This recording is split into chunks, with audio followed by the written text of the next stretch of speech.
All right. Tēnā koutou katoa, haere mai ki tēnei hui.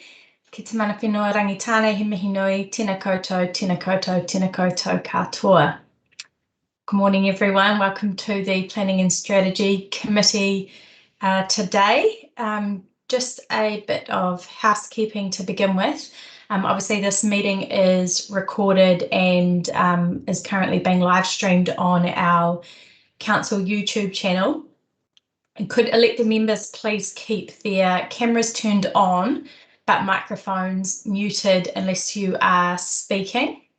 And we'll use the hand up function if you would like to ask a question or make a comment, just the same process that we've used the last couple of council meetings. If you've got any amendments or additional recommendations that you're wanting to move, could you please email those through to Susanna or Sarah, who are providing administrative support for the meeting. We'll have the recommendations displayed on the screen. If we're having any technical issues, we'll just refer back to our agenda papers, which we've got all got a copy of. And we'll do voting by hands and voice, and then I'll call the voting result. Not so much an issue because councillors are called upon, but if any staff are jumping in to answer a question or respond, if you could just please give your name before you speak. So we'll just move on to apologies. We've got an apology from the Mayor for lateness and apology from Councillor Petrinas. Are there any other apologies?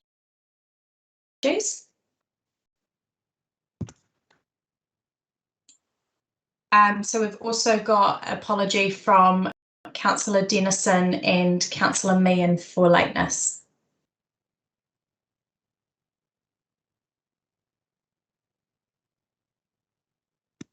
It looks like the Mayor's here now, so we can remove that one.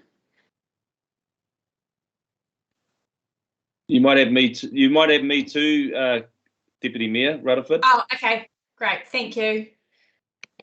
Yes, we were having a couple of issues at the beginning with getting some people in. That's great. All right, well, I'm happy to move that the committee resolve the apologies be received from Councillor Meehan and for lateness and Councillor Petrinas, and that's seconded by Councillor Hancock.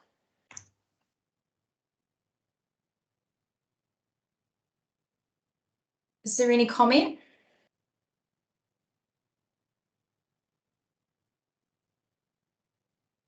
Great, I'll invite you to vote. All in favour? Aye. Aye. Aye. Any opposed? Any abstentions? Great, that's carried 100%. So moving on to item 2, I haven't had any notification of additional items. Item 3, declarations of interest. Are there any elected members wanting to declare an interest?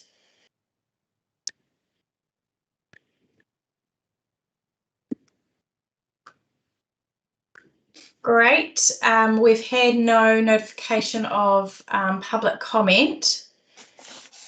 Moving on to item 5, the confirmation of minutes. This is on page 7.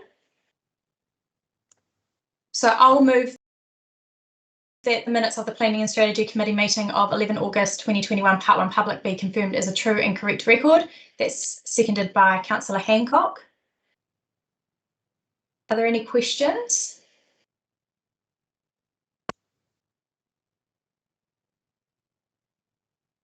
Is anyone wishing to make comment? Great, I'll invite you to vote. So all those in favour? Aye. Aye. Aye. Any opposed? Any abstentions? That's carried 100%. Moving on to item 6, the annual section 10A Dog Control Act 1996 report. This is presented by Kerry Lee, and we've also got Ross available as well. This is on page 15, councillors, and I'll hand over to Kerry Lee and Ross when you're ready.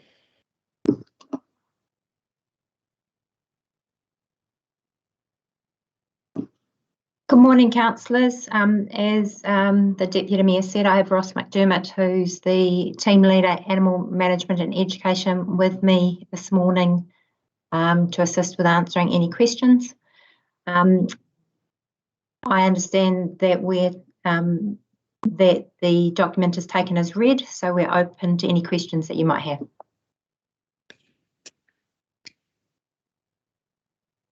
Thanks, Kerry Lee. We've got a couple of questions. Councillor Johnson. Thanks, Madam Chair. Thanks, Ross and Kerry Lee. It was just a question around the change, the sort of retrospective change in numbers of dogs registered and how that had come about. I know it says in the report that it was a miscalculation or something, but are we sure that we've got the right numbers now? So I'm referring to Appendix B, year 2018 to 19 and 2019 to 20.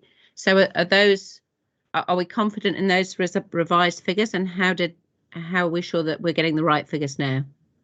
Sure. Ross, could I ask you to answer that, please? Of course. Morning, councillors.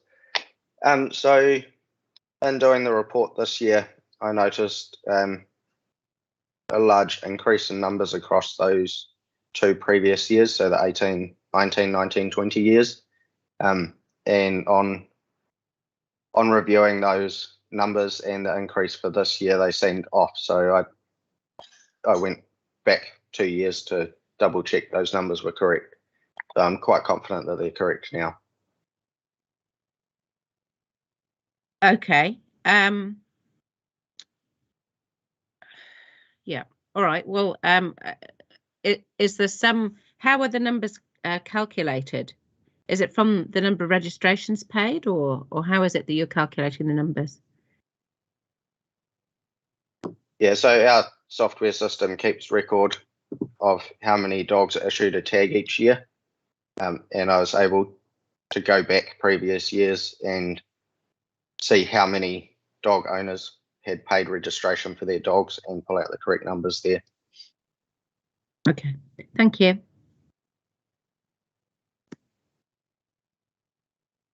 Councillor Bowen.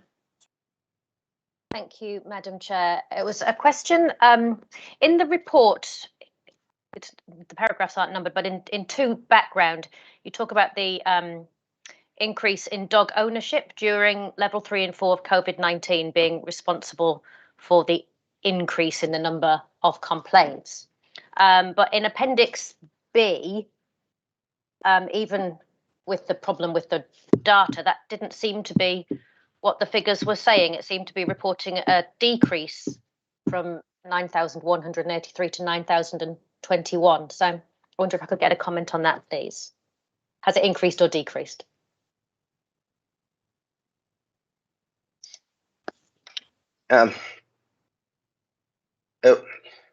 What we saw was during the first lockdown, so March 2020 to the 4th of May, there was an increase of dogs being adopted as companion animals to help with the stress of the lockdown.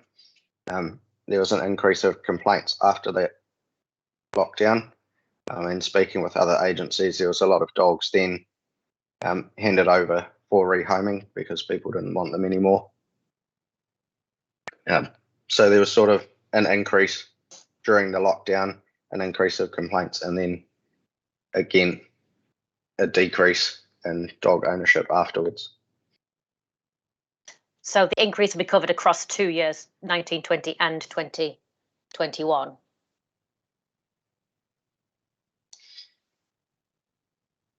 Yeah, in fact, yes. Okay, and just to follow up on what you just said, does that mean we have an increase in new dog owners? Would that be something that would be a part of the background to an increase in complaints?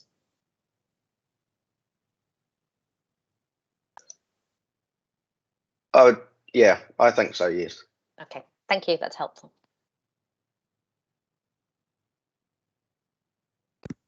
Councillor Barrett. Thank you, Madam Chair. Thanks, Kerry Lee and Ross, for being here to answer questions around this report.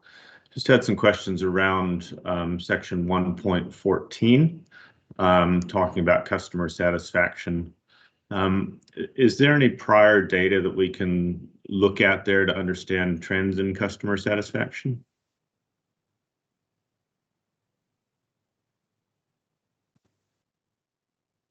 Certainly, as you know, the satisfaction survey is done yearly, so we can go back and have a look at those trends to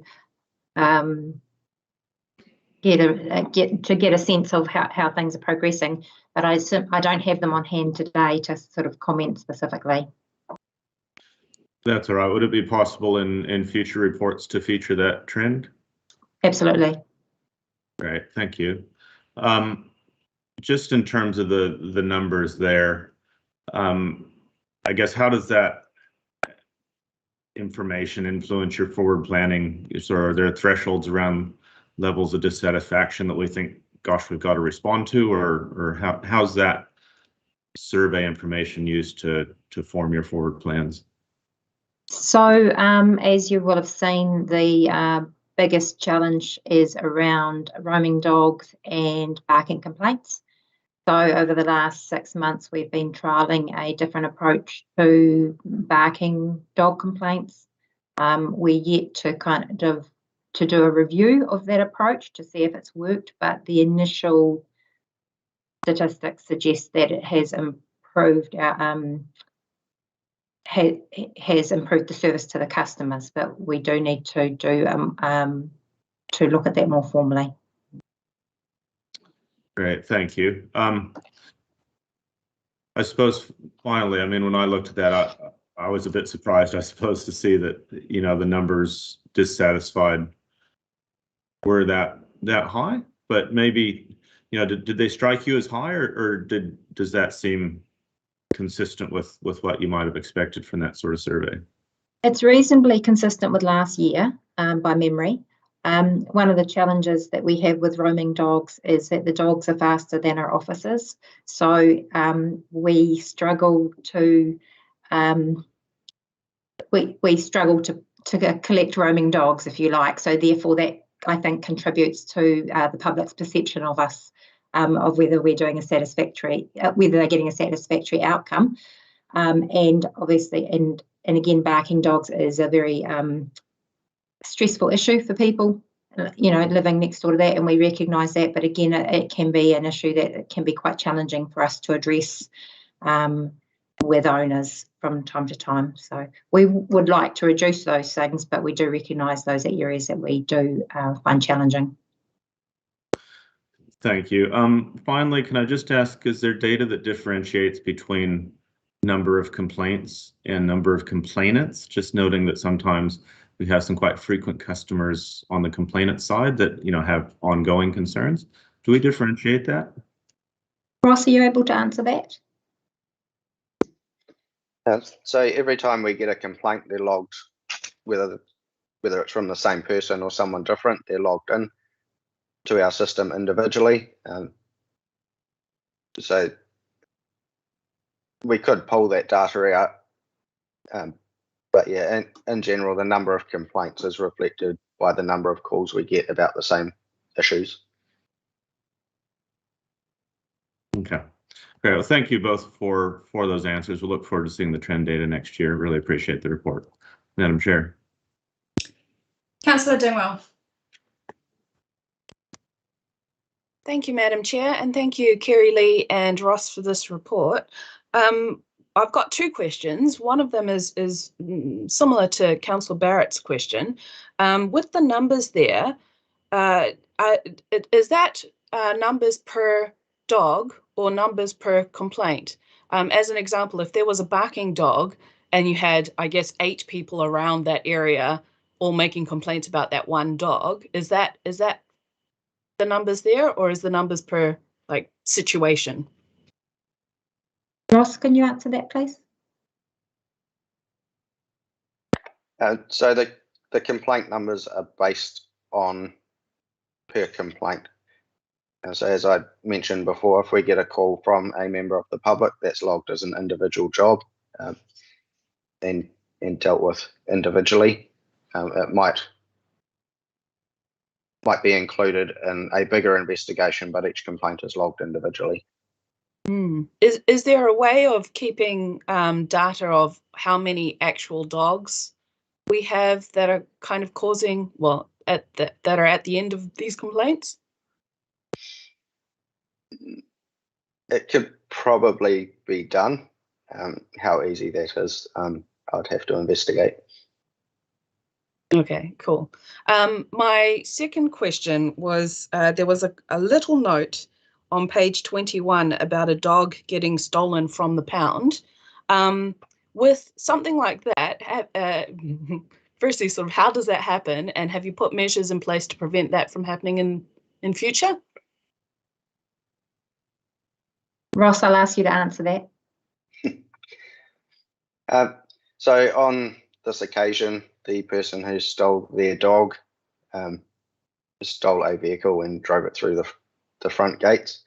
They've since been reinforced, and I don't particularly want to see someone try again. In terms of reducing the risk of that happening again, it's very situational based on the owner and their own situations. It doesn't happen all that often, but sadly it has. Fair enough. Thank you.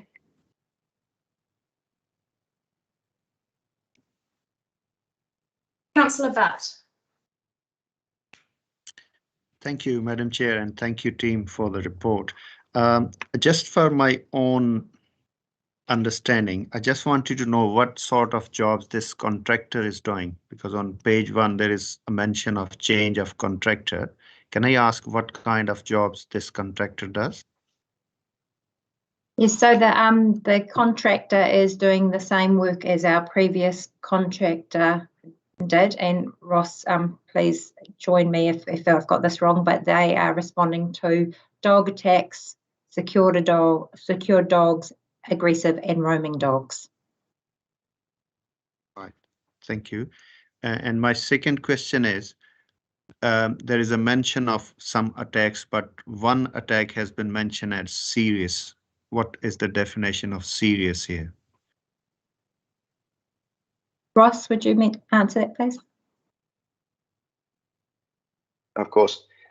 So to work out our severity, it's done on a scoring system, and it's on the overall investigation rather than just the victim's injuries. So things like previous history of the dog or the owner, the attitude of the owner or the offender, the injuries sustained by the victim, the type of victim, age of victim. So there's a broad category there, or a broad range of categories that we look at to determine how serious the overall attack is. All right. Thank you, Madam Chair. Thank you. I've got a question around menacing dogs. The table on page 24, which outlines breed and numbers, is that in total within our records, or is that ones that have been classified within this time period? My understanding, and again, Ross, correct me if I'm wrong, is that that's our current register of all dogs. I'm looking to you, Ross, to nod or shake your head. Yeah, so that list is currently owned and active dogs that we know of in the city that have those classifications. Thank you. And so it's mentioned how many menacing dog classifications were challenged, or there were objections received. How many menacing dog classifications would have been issued that obviously were not contested? Ross, would you answer that, please? Yeah, I don't have the exact number for this year. Would you at a say it guess- would be dozens or a handful? At a guess, I'd say it'd be around 30. That's fine. I'm not looking for exact numbers. I was just trying to understand whether it was quite large. Thank you. Councillor Johnson, you've got another question, or is your hand still up? No, I've got another question. Thanks, Madam Chair. Yeah, we can go to you. I just didn't want to dominate the questions at the start. So I'm interested, Ross, under 1.17, you talk about the input that you've been able to have into the design of the new animal shelter. And I wondered if you could talk us through what input you've been able to have and whether or not you're comfortable with the final designs as they're coming along, or if there's any issues that council should be aware of, either in terms of animal welfare or people health and safety. Yeah, so the type of input that myself and my team have had has been largely around how the facility's set out with the kennels, number of kennels and their sizes, sleeping areas, and with how it's set out, how it would function. I think every effort's been put in to make sure we're meeting all the codes of compliance, or codes of welfare for temporary housing and codes of welfare for dogs, in terms of housing animals within those, and health and safety for the staff as well. So putting controls or physical controls in place for when we're dealing with aggressive dogs, that staff are going to be safe as well. And so you're feeling comfortable that you've had enough input into that process? Well, that was a leading question, sorry. Are you feeling comfortable? Yeah. Yeah, thank you. Thanks, Madam Chair.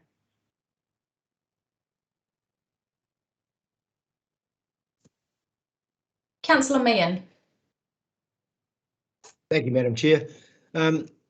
Just wondering what, if we have a process, or is it possible to decrease the ownership of those dangerous dogs, those dogs making the majority of attacks? I'm thinking American pit bulls. Ross, have you got any thoughts on that?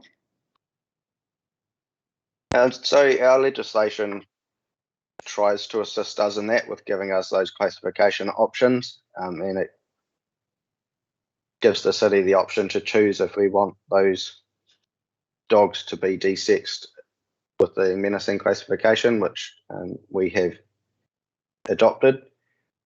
So we're doing more regular monitoring and enforcing with getting those dogs desexed, or following up with owners to make sure that does happen.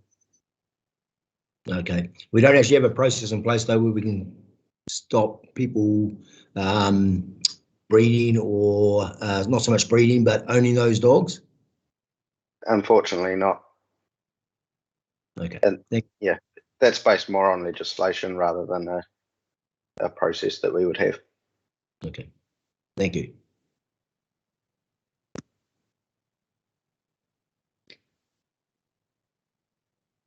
Councillors, are there any other questions?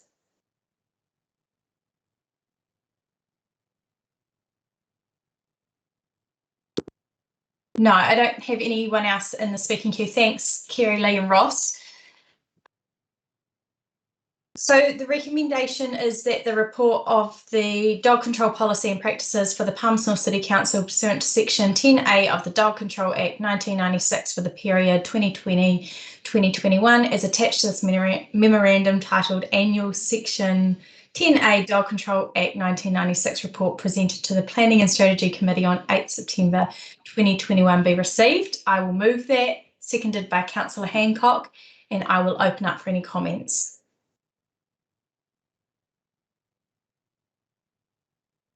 Councillor Johnson. Thanks, Madam Chair. I just wanted to take the opportunity to express my appreciation for the animal control and animal management team.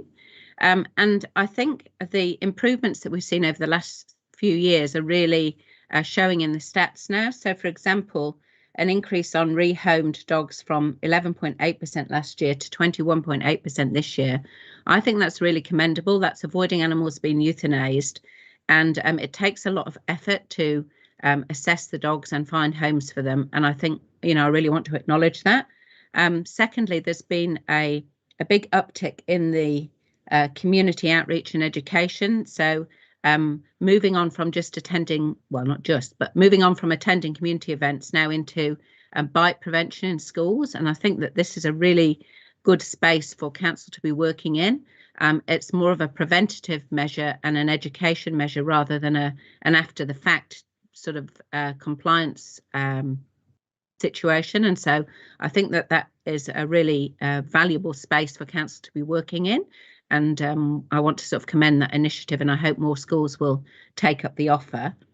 And then finally, just some words really about animal welfare. I think there's been much more of an emphasis in recent times on animal welfare, both the welfare of animals that are owned and those that come through the shelter, and it's very pleasing to see.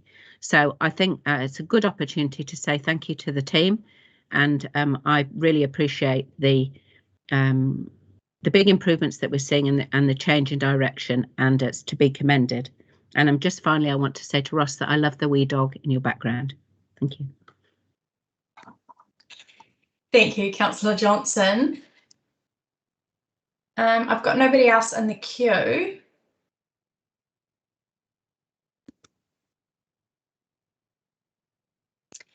So I'll invite you to vote. So all in favour?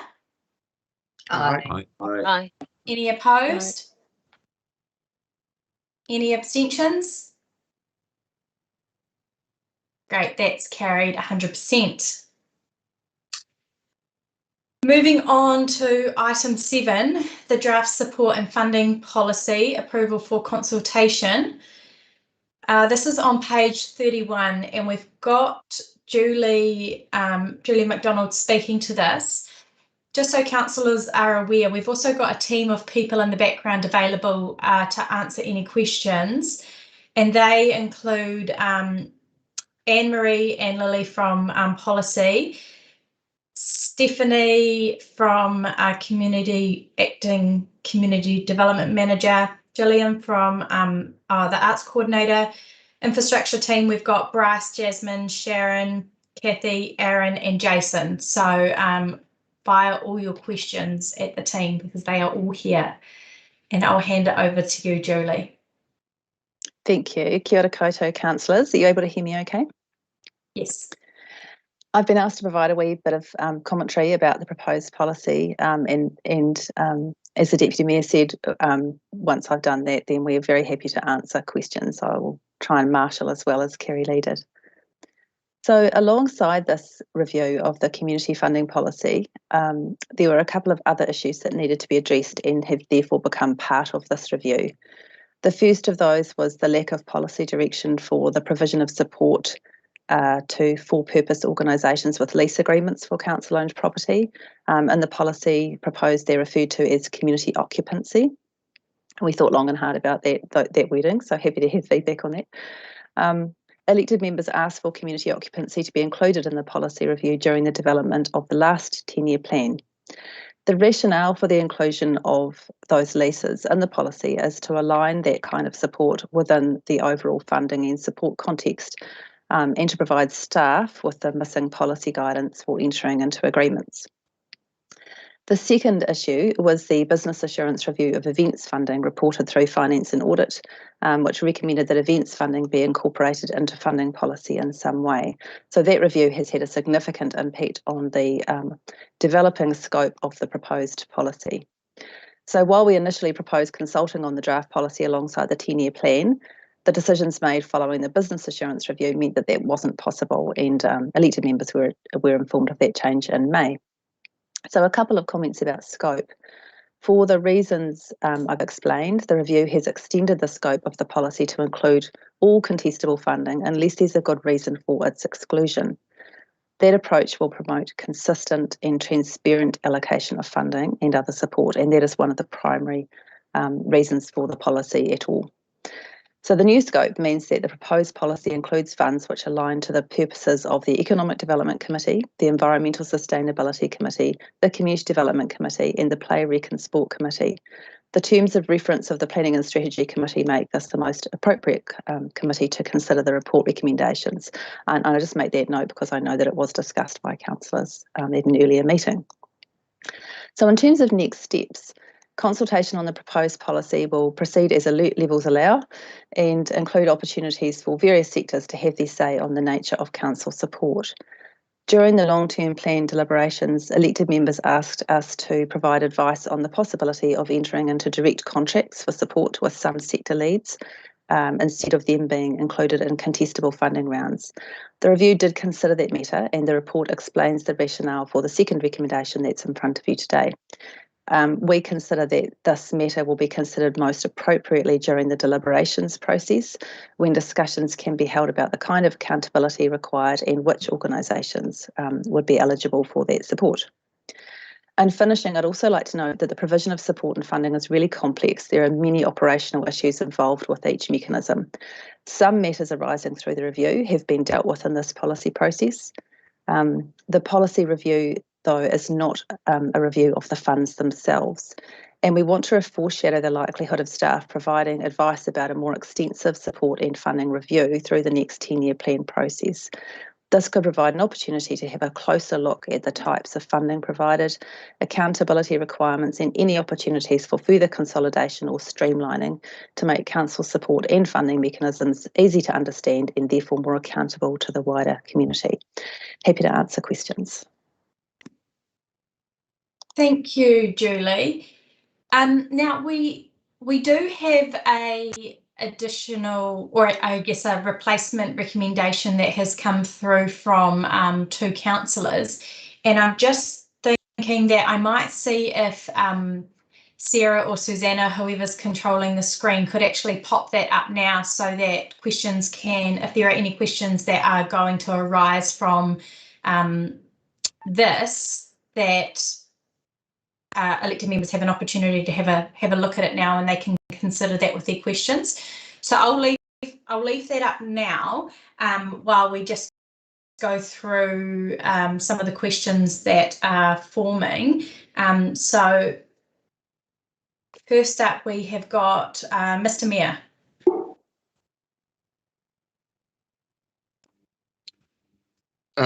Thank you, Deb. Just reading the new amendment there, and I'll come back to that.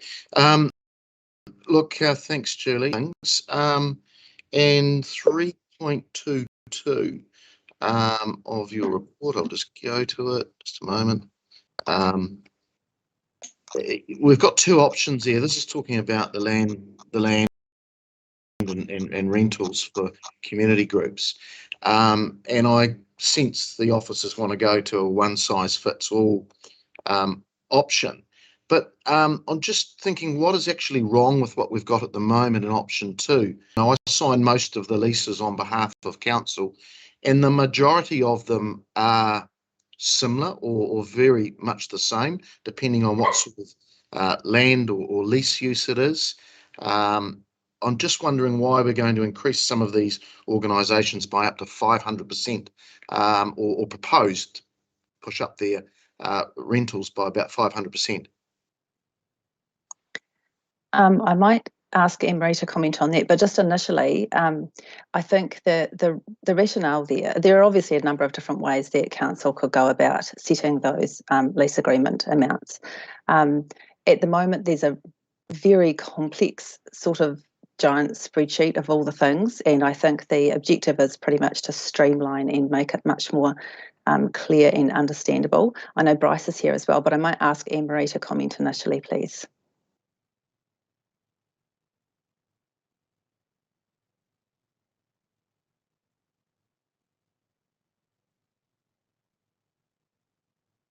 Deputy Mayor, in the absence of nobody answering, could I just, sorry, somebody is. Thanks, Julie. Yes, it is really just to simplify the current approach being used. There is essentially nothing wrong with the approach that's been taken. It just adds in quite a lot of complexity and administrative work for the officers that are having to deal with those leases. There are some, I suppose, criteria that the RCAP policy use that are no longer relevant, such as the condition of the buildings, and also it, I suppose, moving away from the approach tries to treat all for-purpose organisations equally rather than have separate categories of use.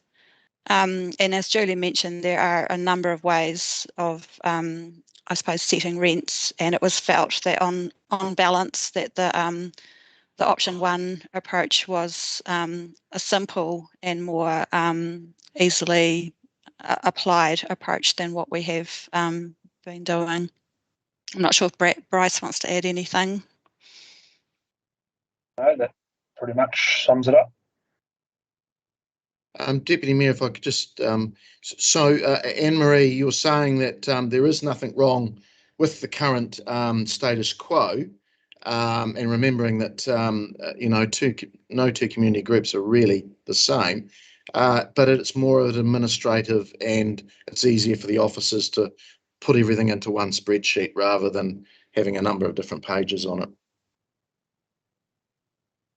If I could answer that, it's not that we're saying that there aren't gains to be made. They're certainly not just administrative ones. I mean, I guess one of the objectives of this whole policy is to provide transparency for community organisations.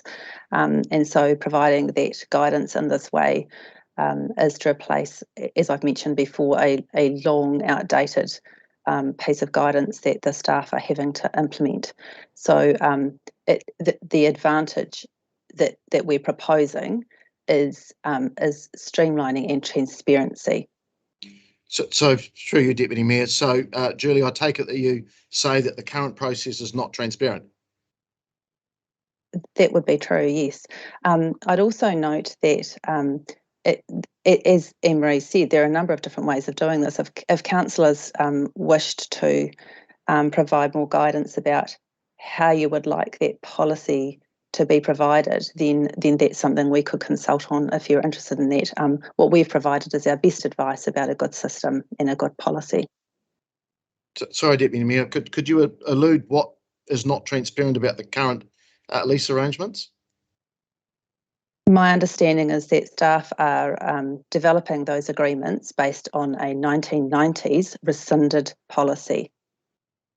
Okay, so it's policies. Okay, all right, cool. Thank you, Deputy Mayor. Councillor Johnson. Thanks, Madam Chair. I do have a number of questions. I think some of them are going to be covered off by colleagues, so I might just do a couple and then hop out of the queue and then come back if there's any left. So following on from the Mayor around the community occupancy, I know in 2.8 of the report that it says elected members' stated purpose for the inclusion of community occupancy in a funding policy was increased transparency rather than a desire to change the level of support provided.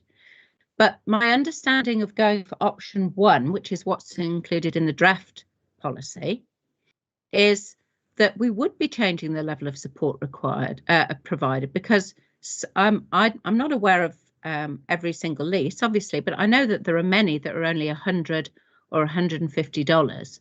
And if they're, just for an example, a Scout Hall lease, then would they be up for a land and building lease at $500? Is that what's being proposed? So I will I'll ask Anne-Marie or Bryce to comment on the specifics, but in terms of the comment in the report, I guess what I was getting at there is, I know that when councillors had a workshop on this topic, there was some confusion about whether including these leases in the policy was some sort of stealthy way of council suddenly trying to, gain a whole lot of commercial rental rates or whatever, and I think everybody is clear, staff and councillors have all been very clear that that is not the purpose here. The purpose is a streamlining.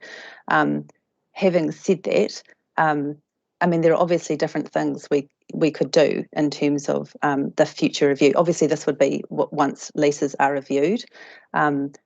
What we would propose is that we would go out to consult, we would hear from groups as to how that might affect them and what they think, and then any other measures that council wanted to take, for example, that it only applied to new leases or leases that weren't being reconsidered and rolled over or anything like that. Those matters would be considered during deliberations. But I'd ask Emery, I think, to comment on the actual specifics.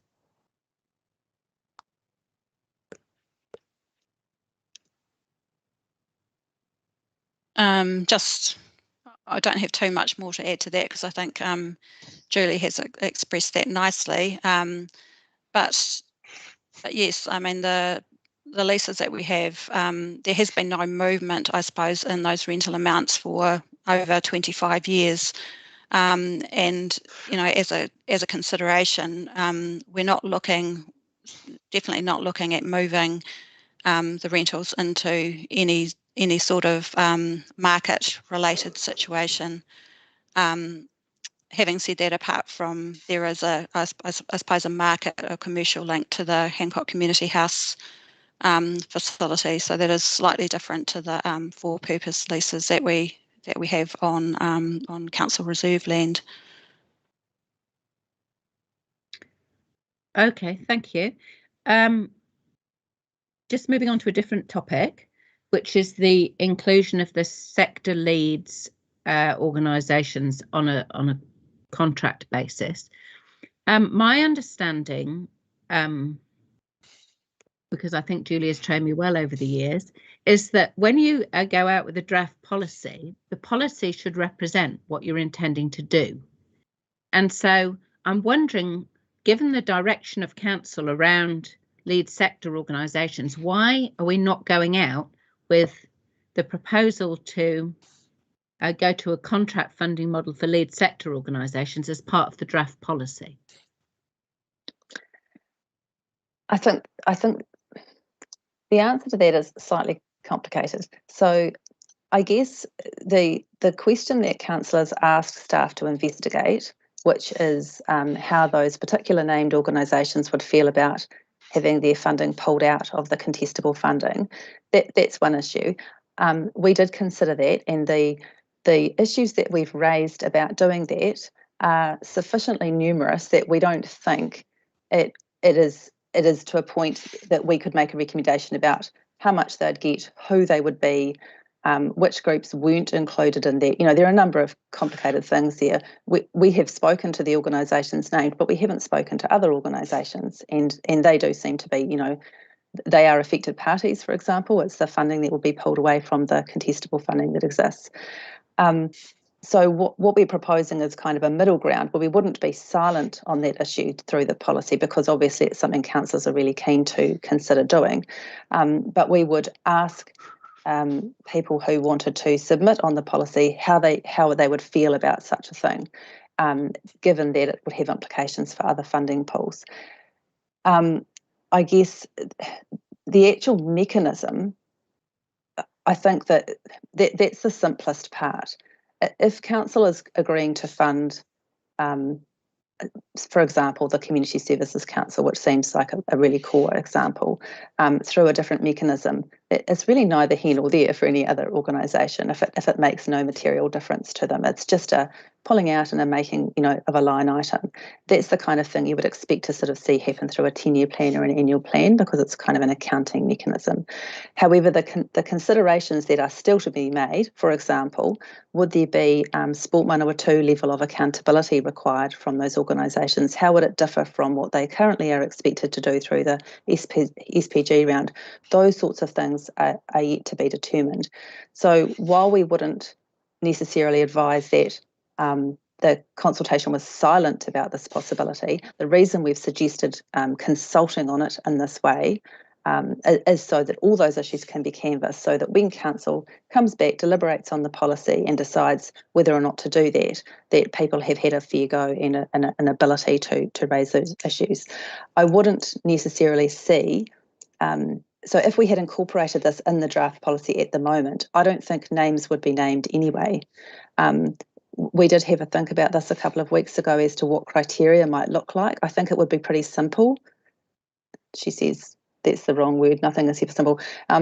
It might be simple to sort of say that council will fund sector lead organisations in arts, community, whatever, through a different mechanism. That would probably be as much as you would put in a policy, and I think probably that's the sort of thing we would do if the amendment was successful. So I don't see a problem with that. Sorry, that was a very long answer to your question. No, it's helpful. So two things then. So having seen the amendment, does that present any difficulties if that is passed? No, I don't think it does. I guess as long as councillors are aware that we would see it being a criteria policy type inclusion rather than a naming of names, because it doesn't mean that when we consult, because I mean, if I was being consulted on a policy that had a criteria in it, the first question I say would be, who do you mean? You know, is it my group? So I think as long as there's room in that consultation process for people to say, yes, I think that's good, as long as you mean this group, or yes, that broadly seems right, or I think you've missed out demographic groups or whatever, then I think yeah, it would be broad enough that we could get responses that would be helpful and help deliberations. Okay, that's good. Thank you. Now, I have got some questions about changing conditions on the small grants fund, but I believe that Councillor Dingwall is going to cover those. Can I just check, Madam Chair, that she is, and then I will exit out the queue. Yeah, she's nodding. So I'll leave it there. Thanks, Madam Chair, and I'll come back in later if there's anything that hasn't been covered. No worries. Councillor Barrett. Thank you, Madam Chair, and thanks, Julie, for leading out the effort here and presenting to us today. Just a couple questions remain for me. The first one's around the monitoring and review that's indicated on page 52, saying that council will monitor the ongoing performance of this policy to ensure the objectives are being met. Seems a fairly a blanket sort of statement, and it's one that would be quite open to interpretation, probably both by organizations that would be considering receiving funding or other forms of support, and could be somewhat open to interpretation by us as elected members. Was any thought, I suppose, given to a more explicit explanation of how that could operate, so that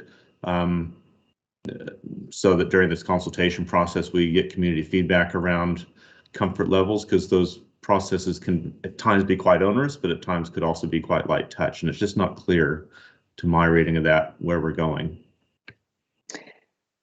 So I guess sorry, I'm juggling different windows here, but my understanding is you're talking about the monitoring of the policy itself.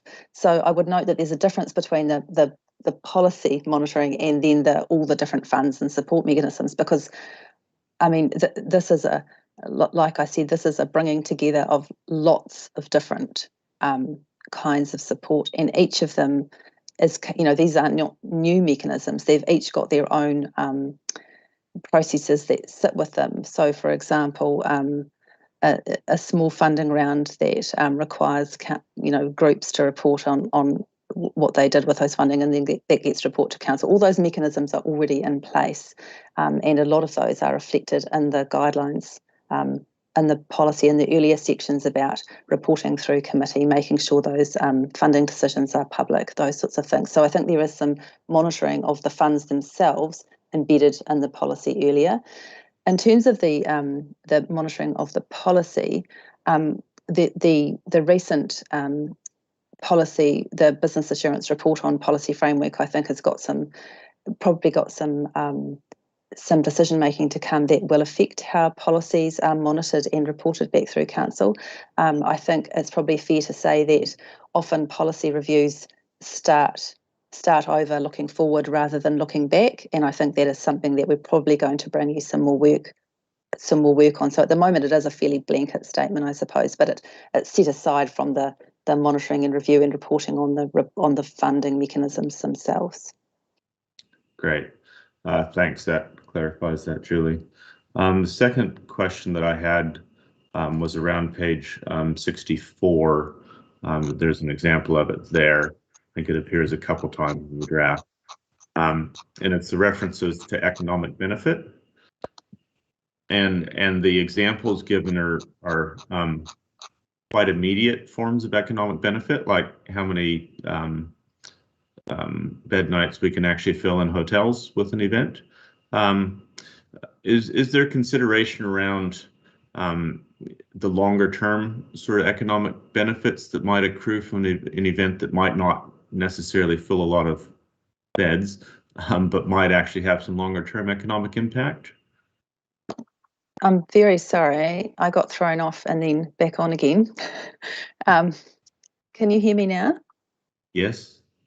Okay, so I'm sorry, can you repeat that question? I missed it entirely because I was in space. We'll have another go. Yeah, sorry. That's fine, Julie. Just around economic benefit, and the examples that are given in the policy are around quite short-term examples. So how many bed nights we can fill with an event.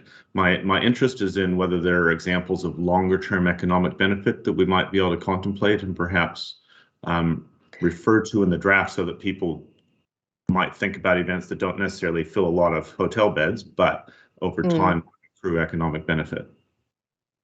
Gosh, that's a really tricky one, because I think we've come a long way in terms of how we've measured economic benefit of event funding. There is a formula and a process that is agreed now, that when groups get funded, they're asked to provide set sorts of information, and so that information is pretty tagged to a moment in time. This happened. This got funded. These people came to town.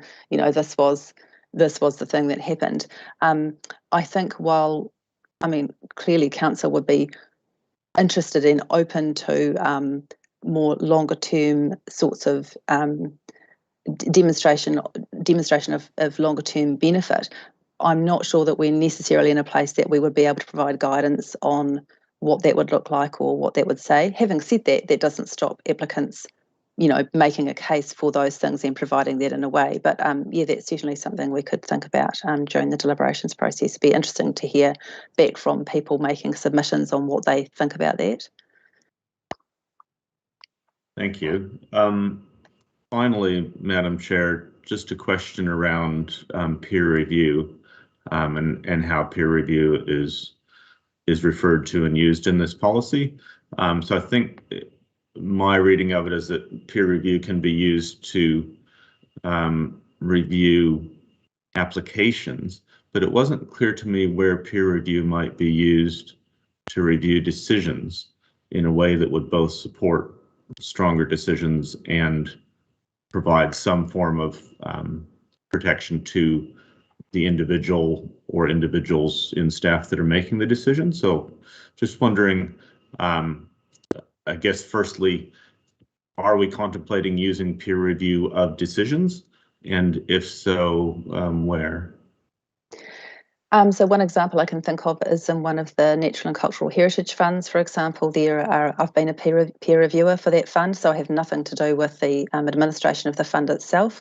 But the Smarty Grant system allows lots of really clever allocating to different people who then check information as it should be, and that the people who have made the decisions or the recommendations for funding have based it on the policy itself. So peer review is already embedded into lots of the decision-making processes and as an operational thing behind the scenes. I think that might be what you're referring to.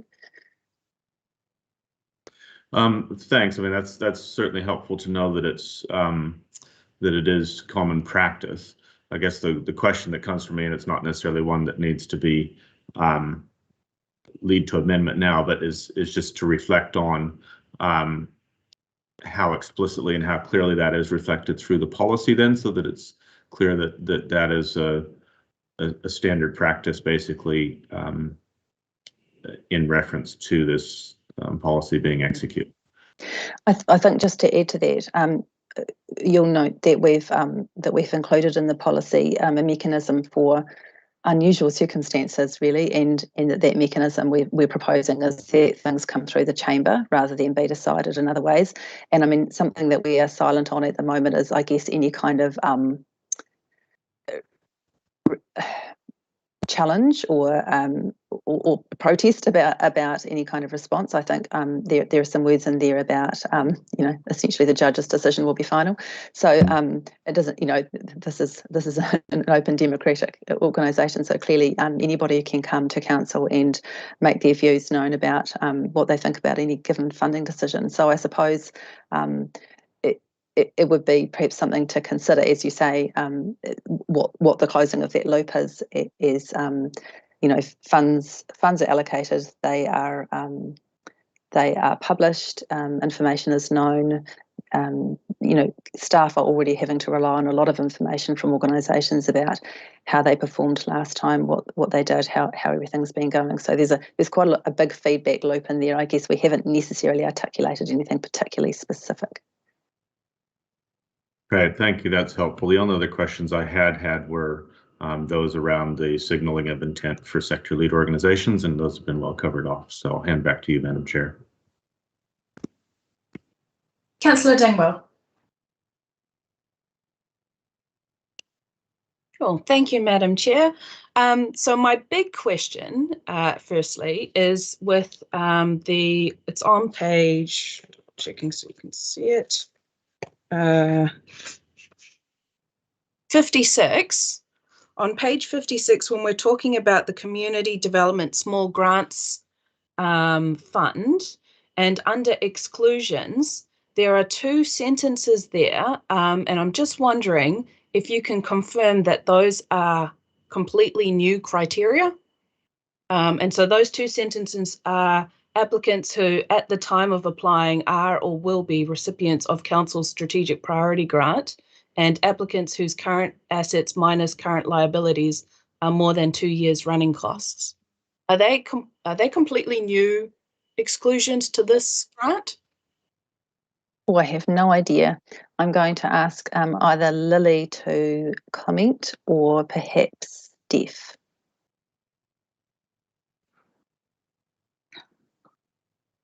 Kia ora koutou, Councillor Renee, they are new criteria, I guess you can say.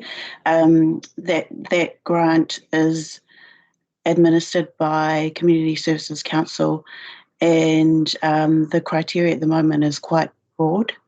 But yes, those are 2 new criteria. So to follow up on that, so why have we added these 2 new criteria? What's going on there? And have we consulted with anybody on that?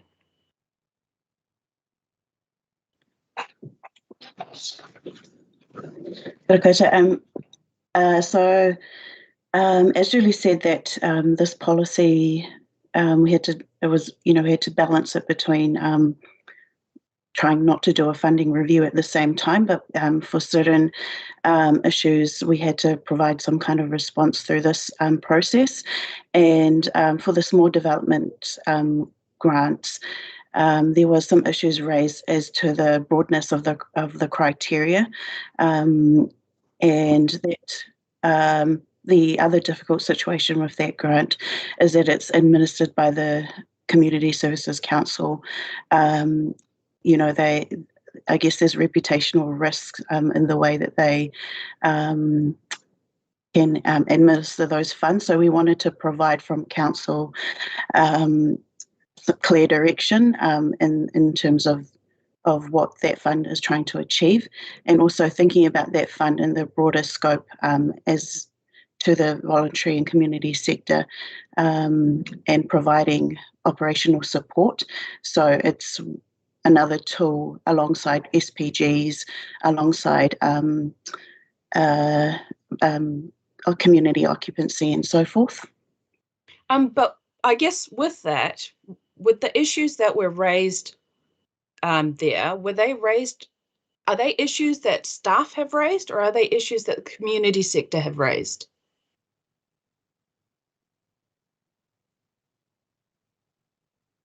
So again, we did speak with Community Services Council, and also, there has been staff input, but we looked at the broad purpose of this fund and how it fits alongside other support and funding mechanisms. So this is just a draft, so going out to community through this process will help to provide further refinement on that funding mechanism. So I guess that didn't really answer my question in terms of where the issues kind of came from. Did they come from staff, or did they come from the community sector? The issues that have been raised around wanting to narrow the scope of this fund. Well, it's we haven't had a broad input from the community. I think this is what this process will do, but we have identified some issues through this review, and we've come up with a possible solution, and we hope to get more feedback through the community whether it's the right one. Okay, so I guess in terms of numbers, how many of the current organisations that receive small grants actually also receive strategic priority grants? That might be a question for Steph, but from talking with Community Services Council, the current criteria doesn't prevent anyone who receives SPG to apply for this fund, and SPGs is for operational costs, and so is this fund. But I guess that's the issue that I'm seeing there, because it says that you are excluded from getting the small grants fund if you are at the time of applying are or will be recipients of the strategic priority grant. So if you're applying or hoping that you'll get the strategic priority grant, that means you can't apply for the small grants fund, which is a very small, big picture thing, very small amount that goes to community organisations for things like administration costs, which most other funds don't cover. So I'm just wondering. Can I ask that Steph could provide an answer to your question, please, the first question? Thank you. Morena koutou.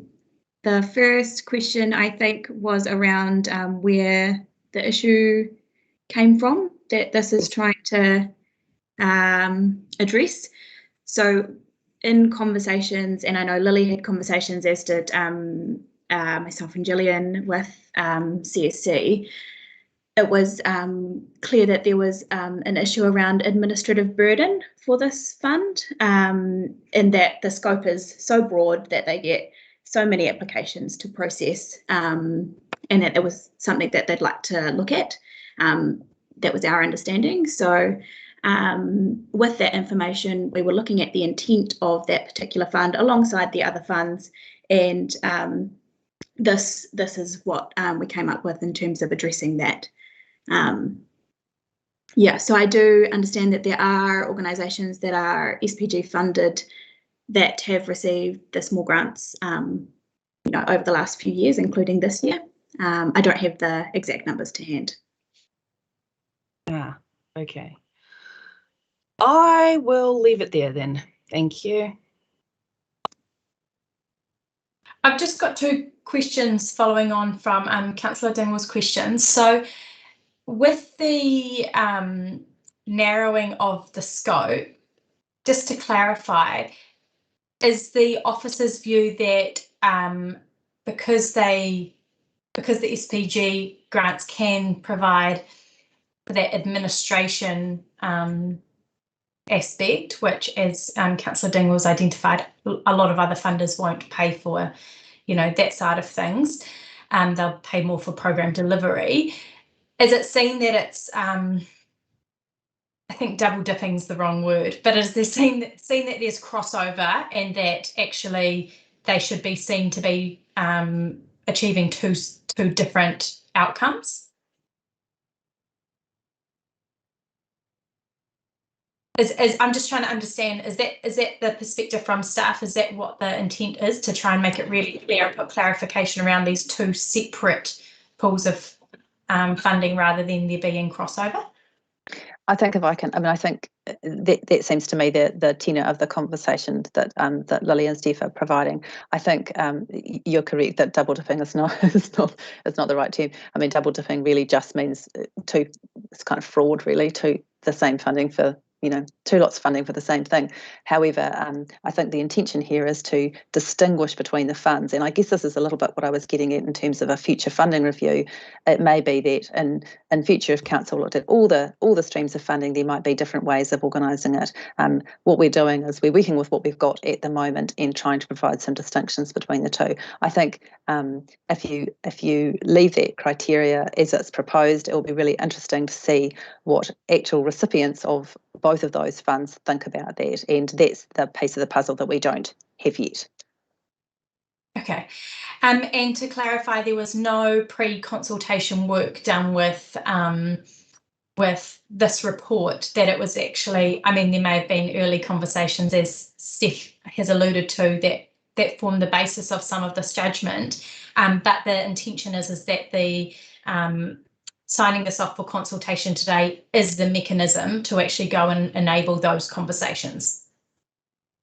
There's been a fair amount of pre-consultation engagement with various different organisations and groups and staff, and, you know, a cast of thousands, really. But yes, this is absolutely the most the deepest opportunity, I suppose, to have proper conversations about what's proposed here. But we and obviously the community development staff particularly, and all the other staff involved in these various funds, are involved in feedback loops all the time from groups and organisations that receive funding. So there's a large body of knowledge that's informed what's proposed here. Thank you.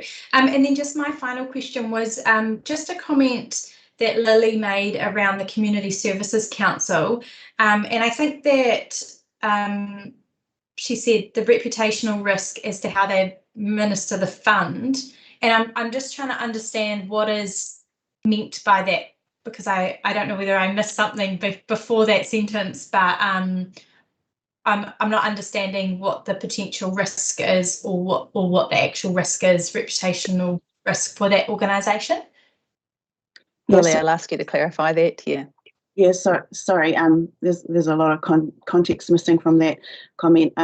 What I meant to say is that it's the fund is oversubscribed, as Steph mentioned.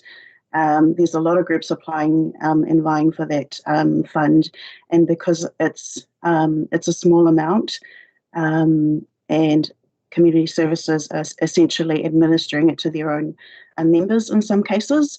So they've had to, because the criteria stuff is so broad, they've had to develop some things themselves on the go. And as Steph mentioned, the administrative burden and getting it right so that they're not, so there's not any negative consequences that arise from this process has been quite burdensome for them. Hope that clarifies. Okay. So in terms of the transparency that this piece of work is trying to achieve, that would alleviate any potential risk around reputation as to who is successful with the grants. Yes, and also that the direction in terms of the scope and what this fund is trying to achieve comes from council, rather than Community Services Council having to, fill in the gaps sometimes. So, yes, we want to provide that certainty for them. Thank you. Councillor Bowen. Thank you, Madam Chair. I do have a few different questions. Probably just to start with, following the line of questioning we're engaged in, where there have been changes to funding criteria that are signalled in this document, how are those changes made evident? So that was picked up by elected members, but it's not highlighted as a change. So if this goes out for consultation, how are those changes made transparent to the community we're consulting with? So when we go and consult, we will be making sure that we ask specific questions and highlight where there are changes signalled. So, for example, as I keep mentioning, there are a lot of different funds, there are a lot of different things. So there was no point in trying to bring you some sort of weird track changes document or something that would be too difficult to look at. But this becomes a consultation process question. So, for example, we would say, here's this fund that you know all about. What we're suggesting is that this change is made. What do you think about that? So we will definitely be signposting the proposed changes. We won't just be putting it out there for people to have to navigate themselves. Okay, thank you, Julie. That does set my mind at rest a little bit on that one. Second question was around the scope, which you talk about on page 35. So things being in scope and out of scope. My question was around, so you specify occupation of council cultural facilities as being out of scope, and those are identified as the CCOs effectively. And obviously Hancock Community House is treated differently through the document. My question is about Square Edge and the Stomach buildings particularly, which I think are also different to our normal community occupancy policies. How do we propose to bring those either in scope or out of scope? I will ask, I think possibly Anne-Marie to talk to that.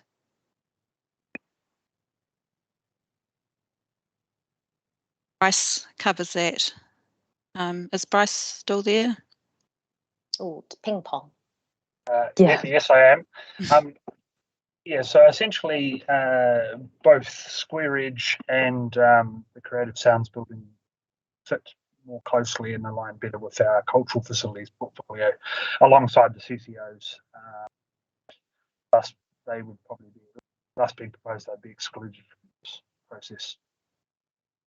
So, sorry, Bryce, you were just cutting out a little bit for me there. So you're suggesting that Square Edge and the Stomach, the Creative Sounds building, should be specifically brought out of the scope of this review? I would suggest that, yes, and we align them alongside the cultural facilities. In Square Edge specifically, all of the tenants in there are actually, we only have a head agreement with the Arts Trust, and all of the smaller tenants in there are all essentially sub-tenants, so we don't actually have a direct arrangement.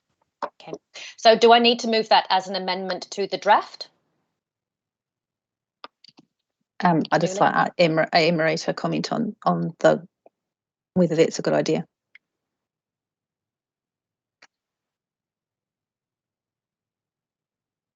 Anne-Marie, that's you. Yeah, sound is off. I'm just trying to juggle looking back at the policy itself. Sorry. So can I just check? I've lost it now. In the policy, the cultural facilities, the CCOs were out of scope. Yeah. Are you suggesting that we need to include within that out of scope specific reference to Square Edge and the Stomach? That was my question, and Bryce seemed to confirm that that will be a sensible way forward. Okay, sorry, I'm just finding the diagram. Yeah, it was on page 35. That's what I was referring to, the in scope, out of scope diagram. Yes, that would be an amendment that we should make to that to the diagram. Okay, so Madam Chair, I'll signal, I'll type up an amendment and put that somewhere.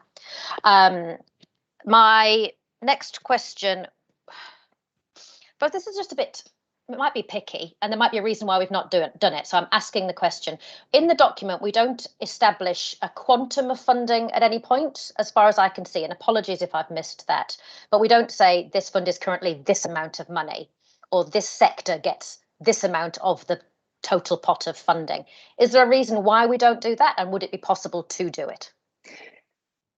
I've been thinking about this, and I think, again, it's potentially a consultation process question rather than a policy question. So as soon as you put the dollars in the policy, then it pretty much expires as soon as council changes anything.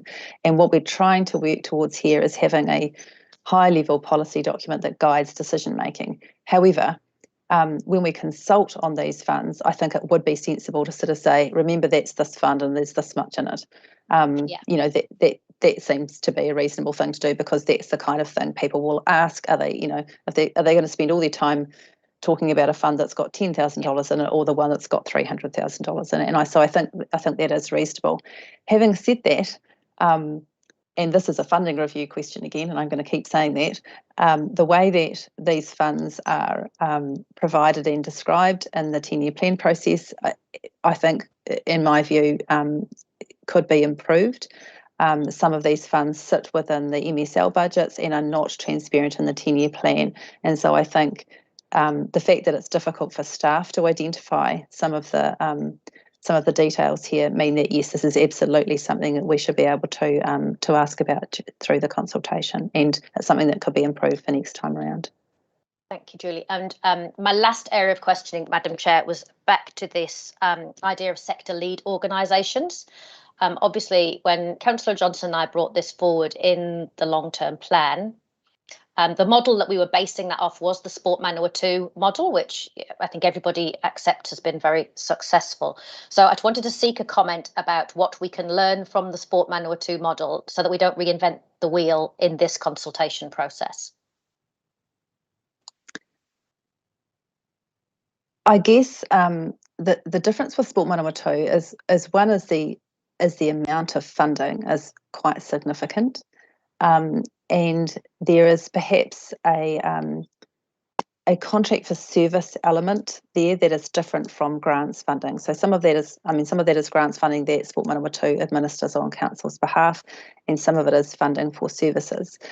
I guess something I would like to see considered through the deliberations process is whether council is wanting to enter into a contract for service model with those organisations, or whether this is a grants funding relationship. I think those organisations that made submissions through the 10-year plan saying that they saw themselves as partners and wanted to be, you know, have more secure funding and considered, you know, as sort of delivering with council, they may not want to be providing 6-month reports and seen as sort of an exchange of services. So I think how those funds are, how those agreements are developed will require some thought, because I think the Sport Manawatu model has probably is extremely suitable for the relationship that council has with Sport Manawatu. Sport Manawatu is, you know, providing services that council doesn't itself provide in-house. You know, it's quite akin to a CCO type model, and I know that model was considered, and Sport Manawatu was itself funded through the SPG process before council decided to bring it out of that, you know, of those funds. So this is kind of an evolution that happens over time. But I think there will be considerations on both sides, on the side of council as to what you see that agreement being, and also from any considered organisations, because they will also have some views as to what they see that relationship being, and so they will need to sort of perhaps be able to consider the cons as well as the pros of being pulled out in that way. Thank you, Julie. That's all my questions. Back to you, Madam Chair. Councillor Happer. Thanks, Madam Chair. Thanks, Julie. My questions are around page 63 of the document. First off, I want to talk about the Major Event Fund. I'm just wondering with this section here, whether we could maybe, I don't know, Julie, whether we could give an example in this section. I mean, talking about the Major Event Fund, whether we could put in here about that we had the softball event and that we actually use this fund to get the softball event, and that's what we use this fund for. I think sometimes putting examples in is a really good way of showing the community what we use the fund for. That's just an example, Julie. I guess I'd see those kinds of examples as being the sorts of things you would put in either material when we're consulting on the policy, or in I guess once there's a policy adopted, the way we communicate on our website. Here are the funds. I mean, I guess one of the objectives of this policy review is to provide more transparency so that any organisation can go to Council's website and find all the funding. At the moment, that's not really possible. So, you know, having the list of funds and this is the sort of thing therefore, I think is a communications task. I don't think it's necessarily something we would want to add to the policy. I'm very mindful that it's already extremely lengthy, and I guess my view would be that if we were going to do it for that fund, we would probably want to do it elsewhere, and that might become somewhat problematic. So, I mean, it's up to you. It's up to you if you want to get that agreement with your colleagues as to something you would add to the policy. I guess my advice would be that it's perhaps not such a good idea. Okay, well, I'm just sort of saying people don't understand what a major event fund is, and maybe that was just an example. The second thing was going down the page to the number 16, which is the Sporting Event Partnership Fund, and you have said that it is managed by Sport Manawatu. Having it in there was just, what was the reason of having it in there for?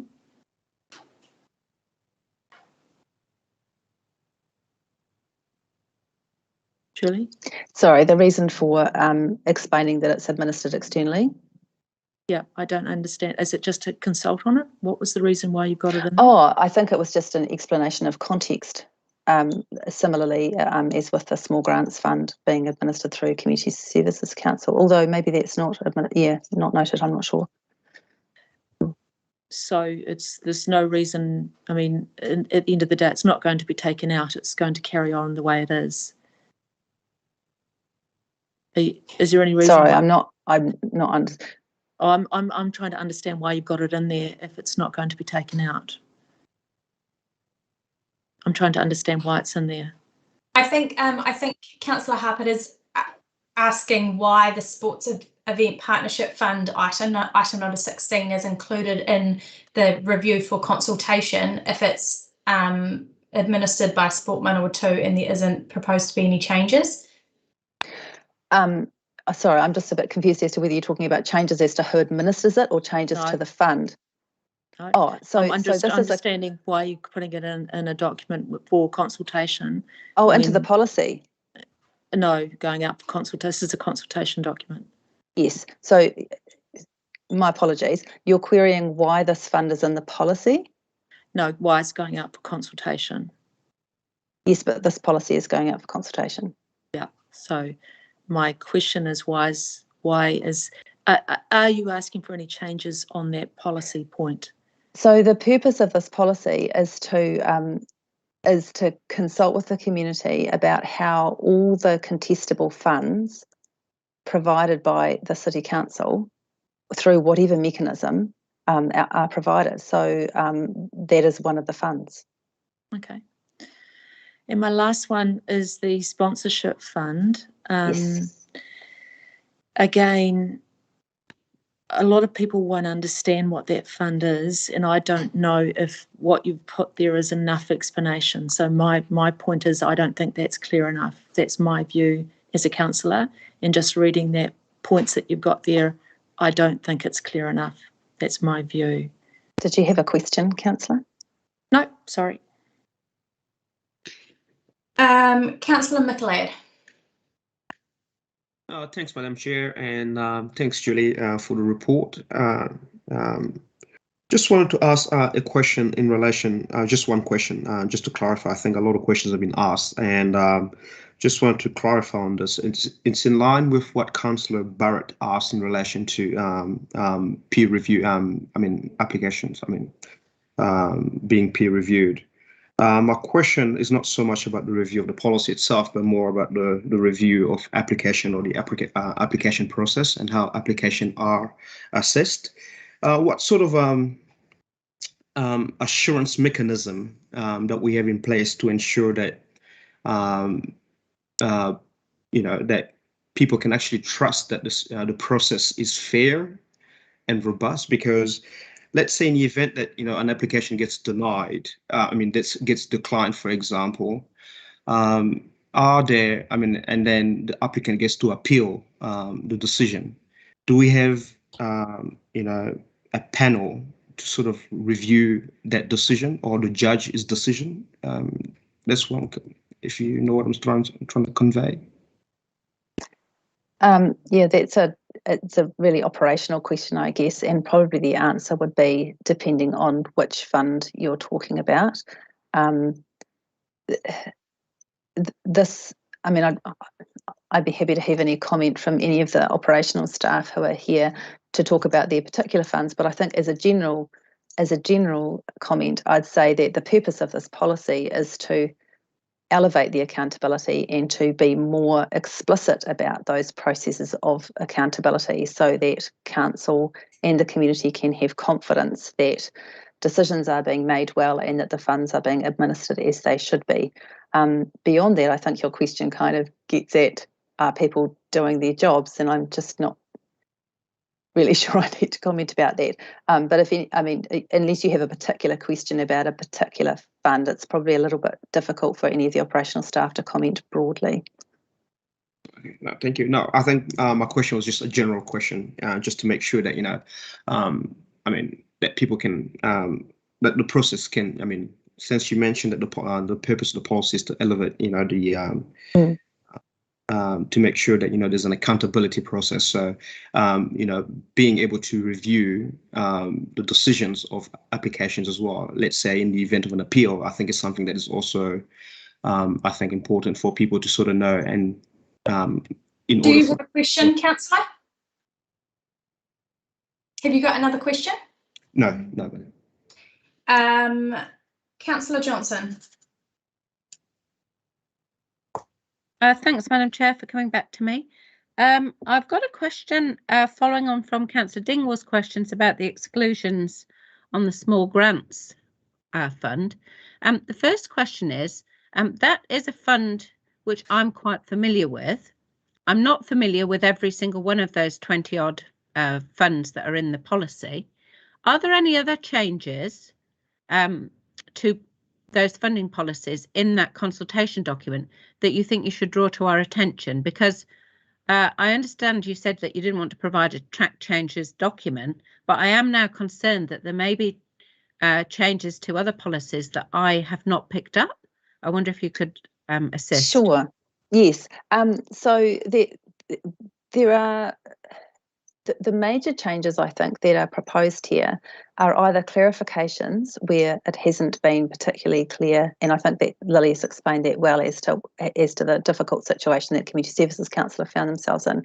The main other changes, I think, are articulated in the report. For example, where there has been no guidance, the sponsorship fund that Councillor Harper mentioned is not. This is new guidance for that fund. There is no current guidance.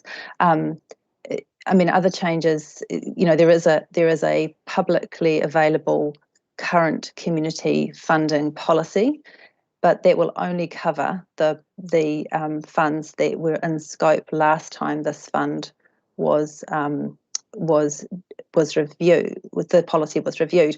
So I guess all the things that have come into scope, we've tried to explain as best we can in the report why they're in scope now, and often they're in scope because it's been difficult to find the guidance or to understand how those decisions are made. So, I think what your question is really getting at is, are there sort of small but important changes that are that you're perhaps overlooking? And I think,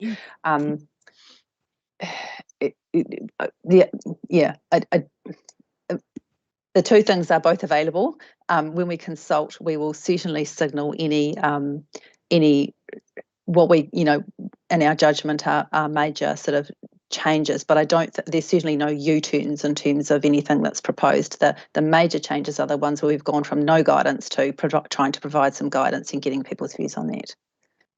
Okay, so regarding the small grants fund then, by my quick calculation, if a third to a quarter of applicants also get SPG funding, then that would cover about $100,000 that would not be available to those applicants in the small grants fund anymore. Now, what we'd be expecting is that those organisations would be increasing their strategic priority grant bid to compensate for the funding that they would no longer be getting from the small grants fund. But we haven't proposed, and you've said this isn't about funding envelopes, but we haven't proposed to increase the strategic priority grants. So by allowing those exclusions to that small grants fund, where's the sort of swings and roundabout, the balancing up for the strategic priority grant fund? I think the only way I can answer that is to say that this is a proposal that has been developed, on the advice of staff, and we want to hear what groups have to say about that. That's why it's a proposed policy. So are you proposing then that those groups just would lose out on that funding? Is that the consequence?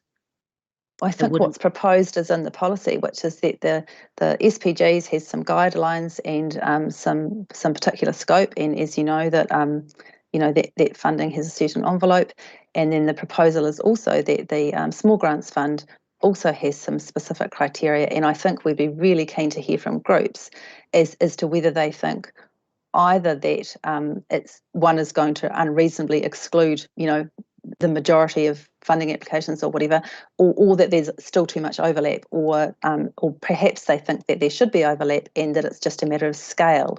I think essentially one is a more major pool and one is a minor pool, and so maybe that's a lot of those decisions are made at the next level down in terms of the operational guidelines. And I think what Lily has signalled is that perhaps too much has been left to the discretion of staff to have to manage their way through. And so what this is proposing is a starting point for that conversation. And that's our proposal. If councillors want to make a different proposal, then we can go and consult on that. But just to be clear, there's no indication in this policy document of how we would deal with the consequences of that decision, with that to be confirmed.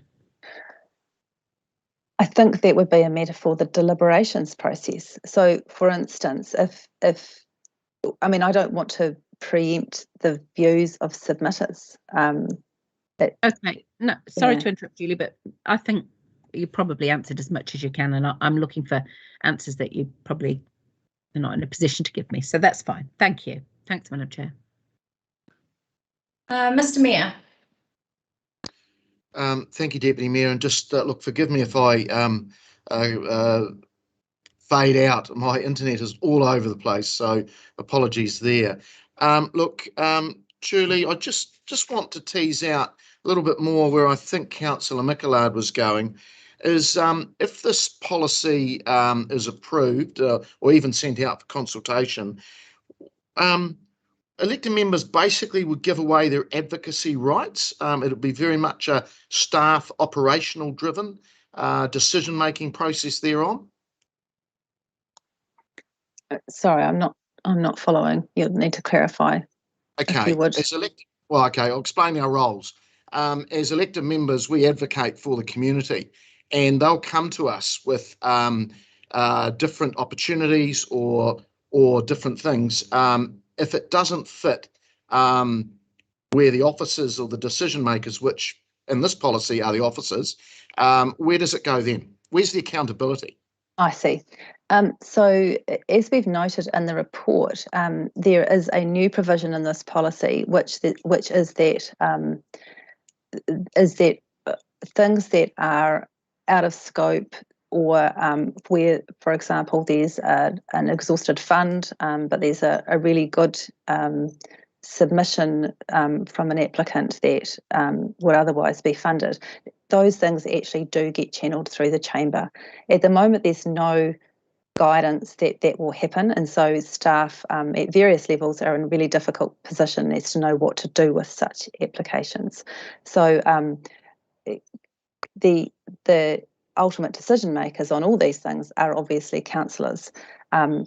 If the role is to for all the other funds, just the normal common garden variety funds operating as they always do, those are delegated decisions to staff. And what this policy proposes is that this funding be determined in these particular ways, as it is determined by the current community funding policy. Okay, so what's stopping us from doing that now? Is this just tidying up things in the background for officers? Stopping you from doing what, sorry? Bringing things through the chamber now. I mean, you're saying that the only way we do that now. I'm unclear as to the kind of thing that you were asking about. Obviously, staff receive hundreds and hundreds of funding applications for various purposes at the moment. We're not proposing that they each come through the chamber. No, you misunderstand. That's fine. We're on different wavelengths. Oh, look, I'll go to. Can I just make a comment there, please? Yes. It's David. So just to be clear, the purpose of policy in general is to guide council decision making. So the question there was how do elected members advocate or promote for certain outcomes. So with 16 elected members, there are different views on the way in which this funding may or may not, or should not be allocated. So that's the role of the policy. I think what Julie was indicating was if the policy, if any of the funds were exhausted, or there was a request for funding that didn't happen within a policy, then that can come through to council and be considered on a case-by-case basis. Deputy Mayor, sorry, can I continue? Sure. Thank you. Just a couple of other questions. Julie, under I think it's page 20, major events. You said you'd spoken to affected parties.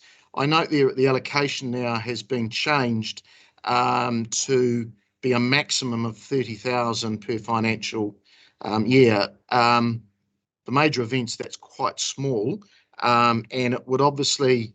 So how have our affected parties reacted to that if they've been spoken to?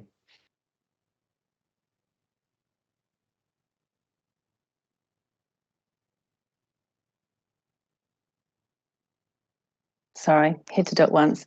I haven't suggested that staff have spoken to all previously funded applicants under each fund. What I've said is that we've taken in the large body of experience of funding administrators and various other stakeholders, but that the purpose of this proposal is to find out by consulting on the policy what stakeholders think about that. We'd be really interested to hear if they consider that to be too little or too great. Okay, cool. So teasing that out, our Speedway, our New Zealand Rural Games and Gravel and Tar would not be funded under this current draft.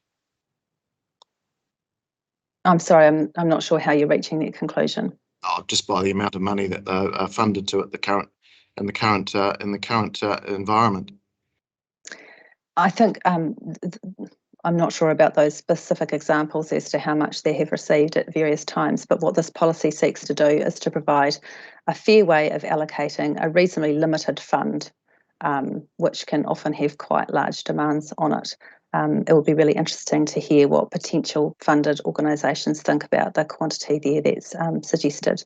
It's a great deal higher a threshold than many other funds. Yeah, it is the major events fund though, Julie. I'm just wondering whose advice you've followed this from. Is this external? Is this internal? Like I said, this is the shared view that's been put together as the policy advice. We're really interested to hear what parties have to say. Okay, just following on that from one more, Deputy Mayor, just on the sponsorship fund as well. And you did say that it was rather loose, but again, I know it's got a maximum of 10,000. That would preclude some current funding arrangements that we have in place. Again, comments on that? The comment I'd make about that, well, I don't think it's loose so much as just not evident to the community. So that it's really a starter. It is a proposal that we'd be really keen to hear from the community about. I don't think many people are aware of that sponsorship funding or its availability. And as we've mentioned, that there is a provision in the proposed policy for anything that council wishes to consider differently or through another mechanism for it to come through the chamber. That is the purpose of that additional guideline. All right, thank you, Madam Chair. I'll leave my rest of my stuff to comments. Thank you. Julie, I've just got 2 questions following on from the Mayor that I'm just wanting clarification on. In terms of some of the figures that are in here around funding caps, as the Mayor's just identified, am I right in understanding that those are just starting points for engaging with the community as a way of inviting feedback to actually understand where the cap should be? Or is that based on looking at what the previous, what our history of grants for particular funds have been and trying to work out where a middle ground might be? I think that they're based on discussions with officers who have administered those funds and consideration of what has been funded, but also the scale of the funding that's available. Obviously, it's a proposal. Thank you. And then just my second question was, just to confirm I understand, the mechanism for anything that doesn't fit within one of these many categories of grants is that if staff receive an application that doesn't fit or is very worthy of consideration and the funding's not available, is that mechanism is to filter that through the chamber?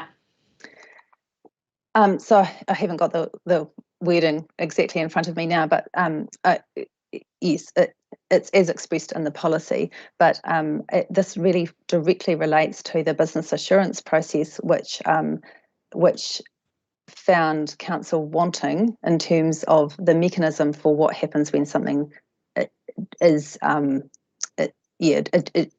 the moment there's pressure for staff to make those decisions outside of any other accepted process. And so what this does is tries to provide policy guidance so that councillors are clear and staff are clear as to what the process is for such applications, because none of us know what the next softball World Cup or anything else is, and so it's very difficult to provide policy advice when we don't know what the next thing is. But it's to provide processes that allow everybody to be clear as to what happens when somebody contacts council with a proposal. And currently there isn't actually that direction given to staff by way of a policy to say that when that contact is made with a proposal to bring that through the chamber. At the moment that's silent, is that right? That's right. Yeah, and so that's what this is seeking to address, is to to formalise that mechanism. Okay, that's right. Question from Councillor Naylor.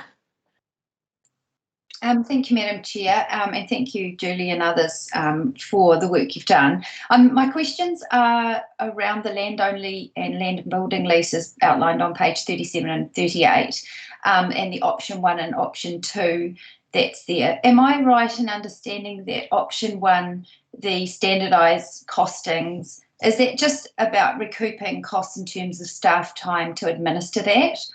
Or if not, what is the basis for the new proposed amounts? So I'll ask Anne-Marie to make a comment on that, but just initially I'd say that in the absence of other guidance from councillors, what we've done is we've provided a policy process that is pretty much fiscally neutral. So because we haven't had direction from councillors to do anything else, all this does is provide a policy direction and a guideline for how we could administer that in a clearer way. But I'd ask Anne-Marie to comment on that more specifically. Thanks, Julie. So in part it does cover some of those operational costs, but you'll see that they're pretty low.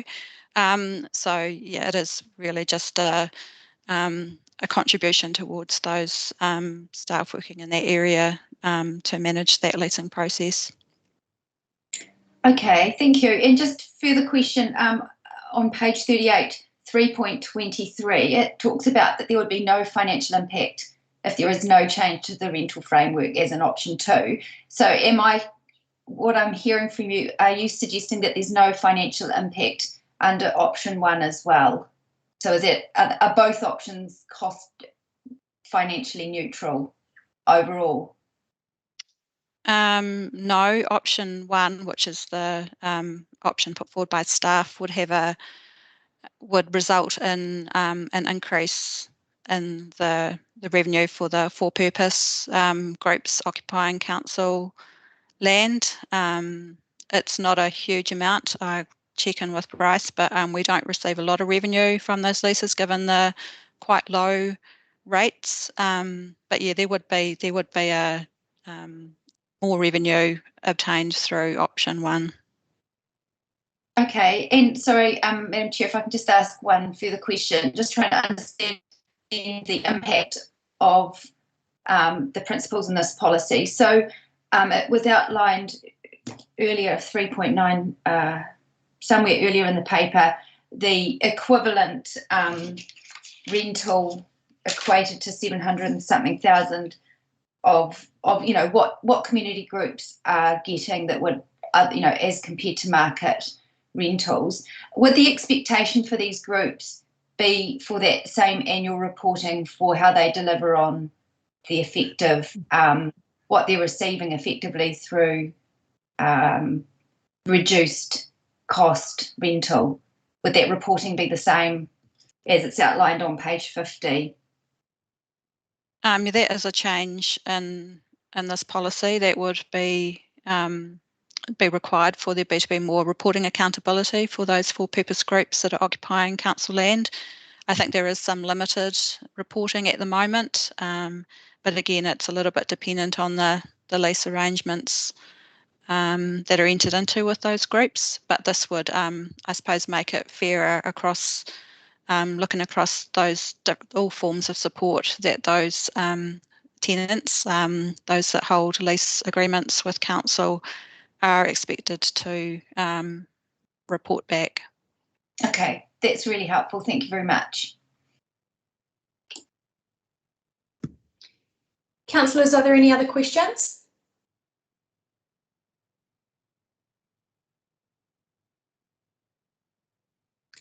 Right, we are going to break now, so go grab yourselves a coffee, do whatever you need to do. If you've got any recommendations or amendments that you're planning on proposing, can you please email those through to Sarah and Susanna so we can get those organised in the break, and we will come back and resume our meeting at 11:10.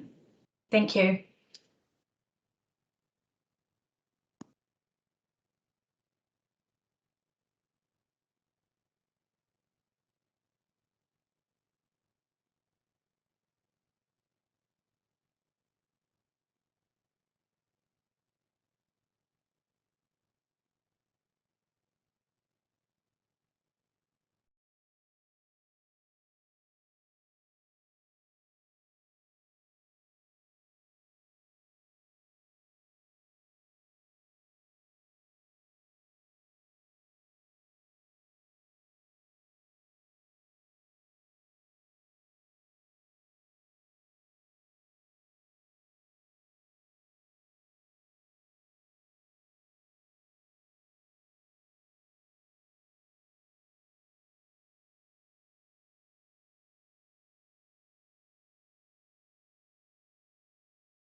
I was just on the phone to Susanna sorting out all of the recommendations that are coming through.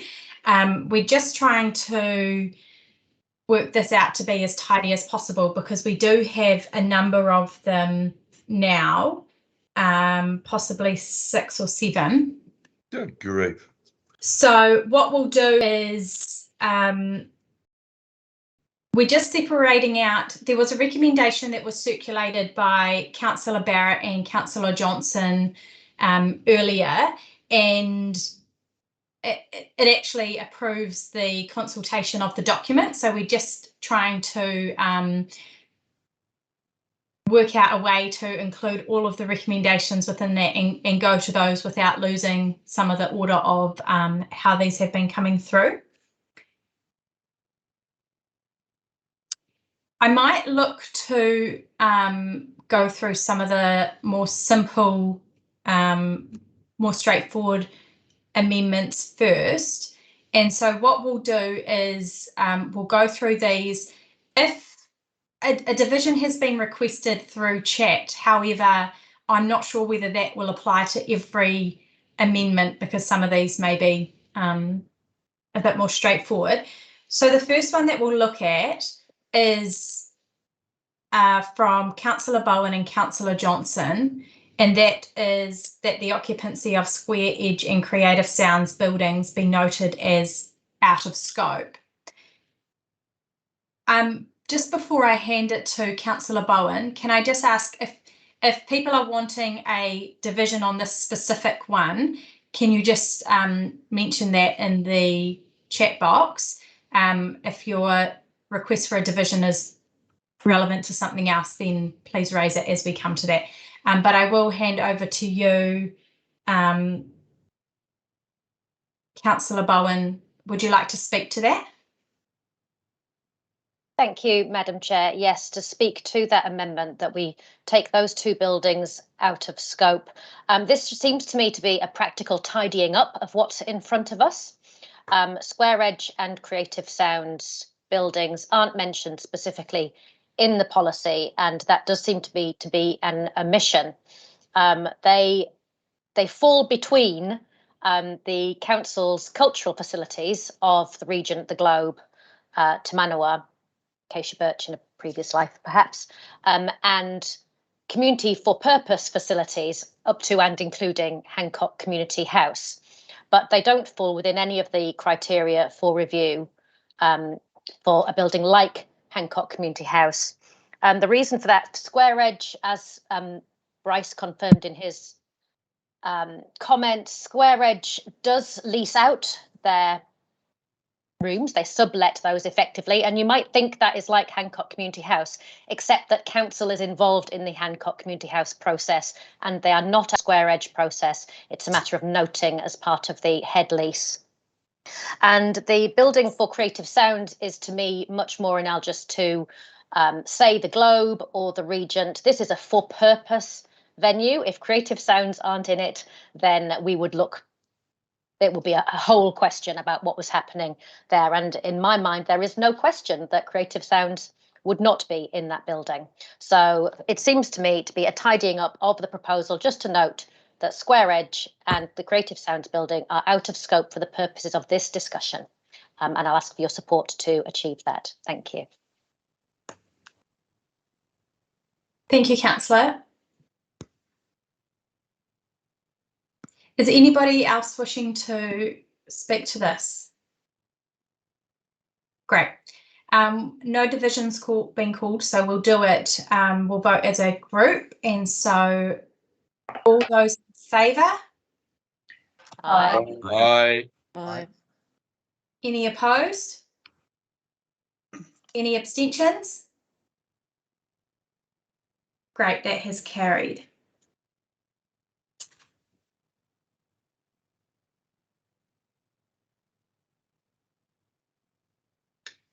The next item that the next amendment that we will look at, Susanna, this will be the third one on our list, is from Councillor Dingwell, Councillor Johnson. So I'll just read it out while we get it pulled up. to amend Part B, Section 7, Number 6, Community Development Small Grants Fund of the draft support and funding policy in order to remove the following new exclusions. Applicants who at the time of applying are or will be recipients of Council's Strategic Priority Grant, applicants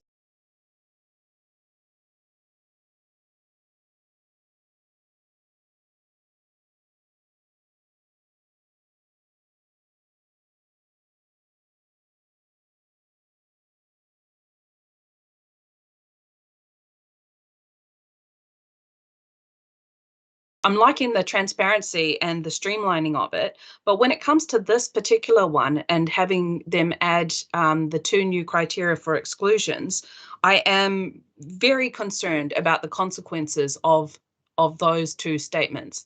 There's I've been an assessor and a recipient of this fund, so I fully understand how that process works. And part of the issues that we have there is it's actually a really tiny fund, but it's a very vital one. So each of the applications are usually between 500 and 5,000, but in reality, because it's always oversubscribed, it's usually up to around 3,000 per applicant. And the way that it operates is very similar to the Creative Communities process, where you've got PNCSC as the administering organisation, but actually they have a panel of assessors that go out to each of the different organisations and interview them and discuss it. So I'm not seeing the issue that was raised around PNCSC having, any kind of conflict there. Also similar to Sports Manawatu, the way that they operate, I'm not seeing how PNCSC is as different to that. Yeah, so basically, I would like to see those 2 things removed so that organisations don't lose out quite a lot of money. And when you look at the different criteria, there's 3 pages of criteria for that fund already, and adding 2 extra exclusions is not helpful. So I'll leave it there for that one. Councillor Johnson. Thanks, Madam Chair. Yes, the reason I'm supporting this is because I think it hasn't really been explained how groups that would be excluded from the Small Grants Fund would make up that loss in funding. And, we've been told that this policy isn't about funding envelopes, but if you remove people's eligibility to apply for a grant, and I haven't got the numbers in front of me, but my experience with this grant tells me it would be a large number of organisations that would be removed from it. Then those organisations, you're effectively giving a funding cut to those organisations.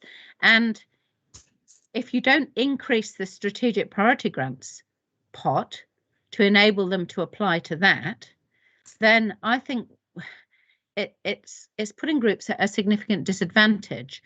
And I'm unhappy to go out with this as a draft, councillors having signed it off, saying this is what we think is the best funding policy to provide community support, particularly as the overarching theme of this whole policy has been, we're not actually changing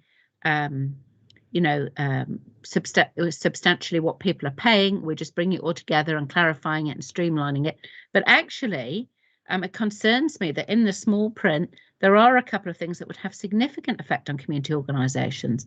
I mean, I don't have a problem if we go out with the draft and include it as one of the questions is, look, here's what staff have suggested. Councillors were not in favour of it, but would you like to comment on it? I mean, I don't have an issue with that, but I think including it now in the draft is sending the wrong signal. And I don't want to send the wrong signal that we want to deprive community groups of what is basically, as Councillor Dingwall has said, about $3,000 each, which is not a big sum necessarily when you look at council budgets, but it's a big sum for those organisations involved. So I'm not happy to keep this in. Councillor Naylor.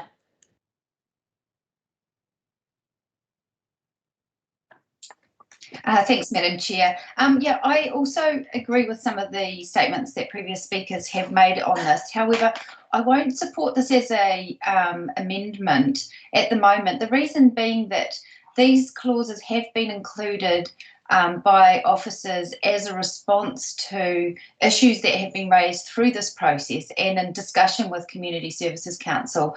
And it is a draft that we are consulting on. So from my perspective, I think the reassurance that we've been given by officers that those proposed changes will be actually highlighted through the consultation process so that those submitters that are looking at it can be made aware of where the changes are. That gives me reassurance that that we will get the appropriate feedback from the community that we need to be able to make an informed decision when we come to actually confirm the policy. So my preference is to leave it there, hear from our community, and then respond to that with more of an informed position rather than us preempting what we think they might think now when it's just a draft and we haven't yet consulted. So I won't be supporting the amendment on that basis. Thanks. Councillor Bowen. Thank you, Madam Chair. I am speaking in support of the amendment, and it's from a very practical point of view that organisations are already heading into the strategic priority grant application process.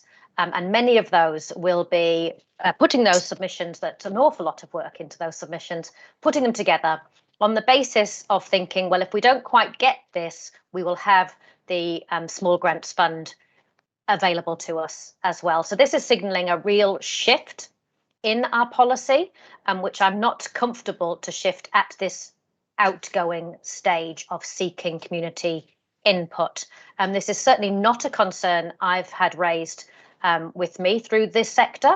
In fact, quite the opposite. In fact, that small grants provides a really useful administrative top-up that works really well in parallel with the outcome-focused funds that organisations also apply to. So I'm very much in favour of status quo for this, and if the community want to come and tell me something different, then that's what the consultation process is for. So for the moment, in favour of the amendment.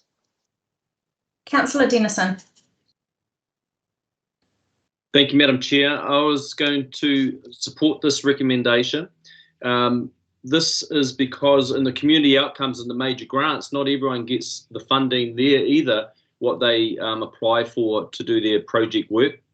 And having the small grant opportunity to get some admin costs, which has been mentioned in the questions, not many organisations fund for, and it's an important part of the operation. And while it may be a smaller amount, it still goes a long way to achieve those major grant outcomes that we're investing in. So it's, in many ways, it's historical when community groups have put funding in. They've been partly funded with their proposals. And it's not like we partly fund 3/4 of a road or fund only 3/4 of the arena entranceway, and yet we do it year after year with community groups. And so I see this as being a holistic way of giving funding opportunity to an important sector, and that being the social and community sector. Thank you. Councillor Beattie. It's been covered, I've pulled. Okay, thank you. Councillor Dingwall, would you like a right of reply? Yes, I need to add that in the year of COVID, I would like us to go out with an actual positive policy that shows that we are supporting our community groups. And similar to Councillor Bowen, I haven't heard any of the issues that have been raised. And in questioning the officers, it was quite difficult to actually figure out where those issues actually originate from. And so, yes, if we could go out with a positive policy that supports our community by removing these two exclusions, that would be good. So I urge you all to support it. All right, thank you. Okay, we have had a division called, so I will hand over to Sarah.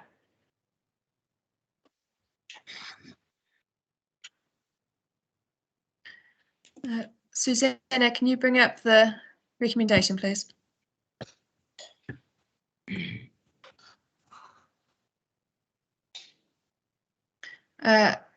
Councillor Finlay. For. Councillor Meehan. For. Councillor Beatty. For. Councillor Batt. Councillor Batt.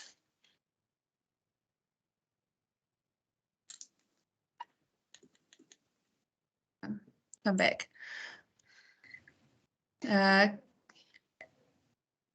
Councillor Bowen. For. Councillor Naylor. Against. Councillor Dennison. For. Councillor Hancock. For.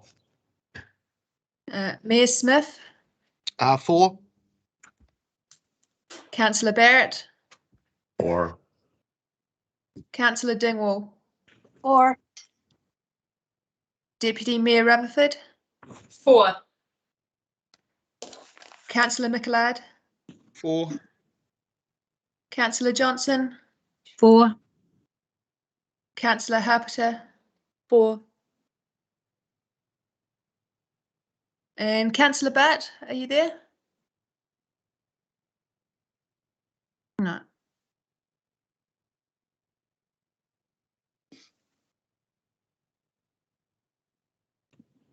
Okay.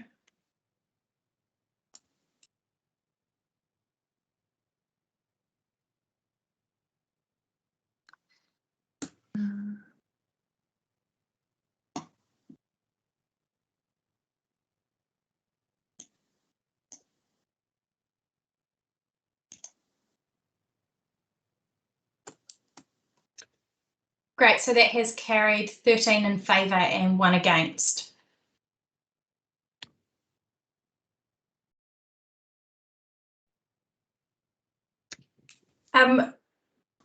We'll now move on to our next amendment, and this is from Councillor Barrett and Councillor Johnson. While it's just coming up on the screen, I'll just read it out. To signal intent to remove sector lead organisations in the arts, social and environmental sectors from the contestable funding model and offer them funding contracts instead.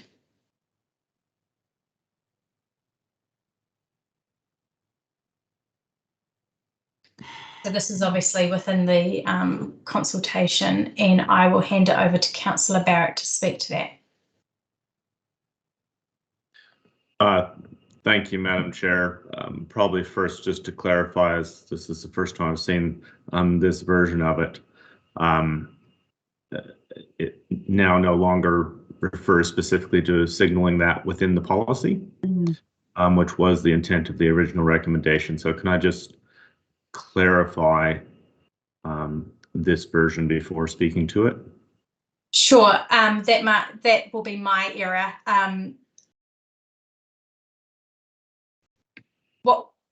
What we can do, if you like, is tidy up the wording and come back to you if you want. Basically, your original amendment, being the only amendment, was a recommendation. Sorry, was a replacement to the officer's recommendation. Because we've now got a range of amendments to go through, what we've had to do is separate it out so that the intent of what you're trying to change becomes an amendment, and then the recommendation to go out for consultation is standalone still. So it was emailed through to you, but you may not have had a chance to check that. Yeah, that's great. Thanks. So I think we could say to signal intent within the draft policy Sure. Yeah.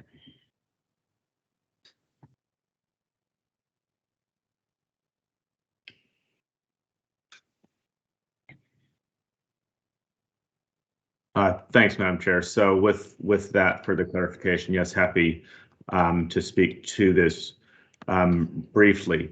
The premise here and the reason that we ask for your support is that we do want to make sure that we take to the community a draft that is reflective of our broad direction of travel and what we see as the best option to take to the community, and work as that from the basis for feedback. And so this recommendation is consistent with the direction of travel signaled in the resolution that we passed, I believe, unanimously in the long-term plan to look at this approach. And it's really just being about being clear and consistent with our community in terms of how we're approaching this. Now, we've heard both from staff and from the feedback that they've reported to us from some of the sector lead groups that there are some things to be mindful of here, and I think we're conscious of that, but there's no red flags that say that we shouldn't be going in this direction. And so, so that we're most likely to get the relevant feedback from the community, we're best to actually include this within the body of the policy, because that's where most of the consultation and most of the submitters' focus will most likely be, rather than having it sitting out as a separate. It is structured in a way that does not include names of organizations, and is certainly mindful of that point that was raised. So this is really just being clear and open with the community, and remembering that currently those sector lead organizations are long-term partners, but they're in the invidious position of not having a stable funding environment and having to compete with groups that are within their umbrella organizations for the same money. That is a very difficult position for them to be placed in. This begins to rectify that, and I would urge you to support its inclusion in the draft policy in this form. Madam Chair. Councillor Johnson. Thanks, Madam Chair. Yes, the reason that this has come forward to go into the draft for consultation is that this policy has been delayed. It was supposed to be consulted on during the long-term plan, and it's been delayed in coming to us. But during the long-term plan deliberations, as a result of submissions, the council made its intent clear that we anticipated that this would be the direction of travel.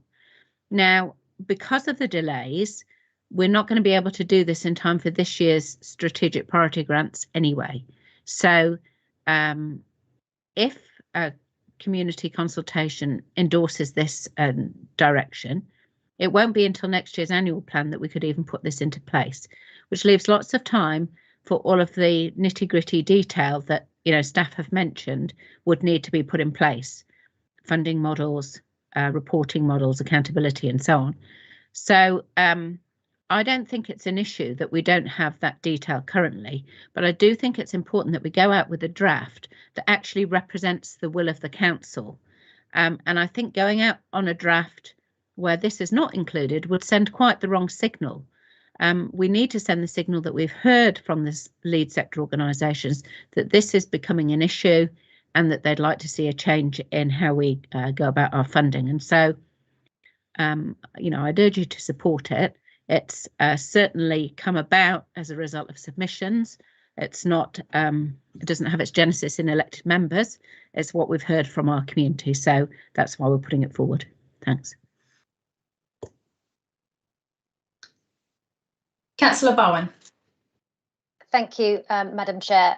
Yes, to support the mover and seconder in this is certainly something that has come from the community, and not recently or suddenly. Yeah, over a long period of time, sector lead organisations have been reflecting the difficult situation that our competitive funding arrangements through strategic priority grants puts them in with their own sectors.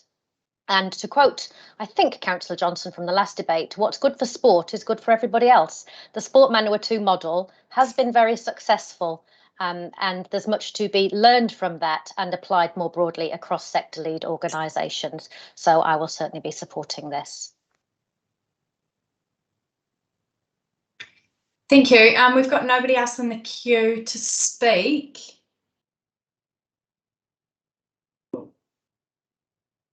Councillor Barrett, did you want to write a reply?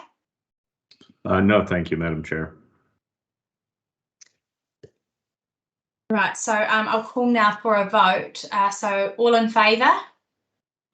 Aye. Aye. Aye. Any opposed? Any abstentions? Great, that's carried 100%.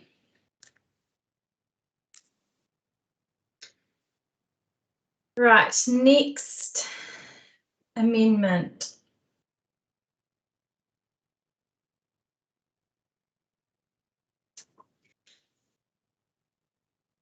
I have just lost my page. Susanna, can we please have up on the screen? There we go. Thank you. The next one.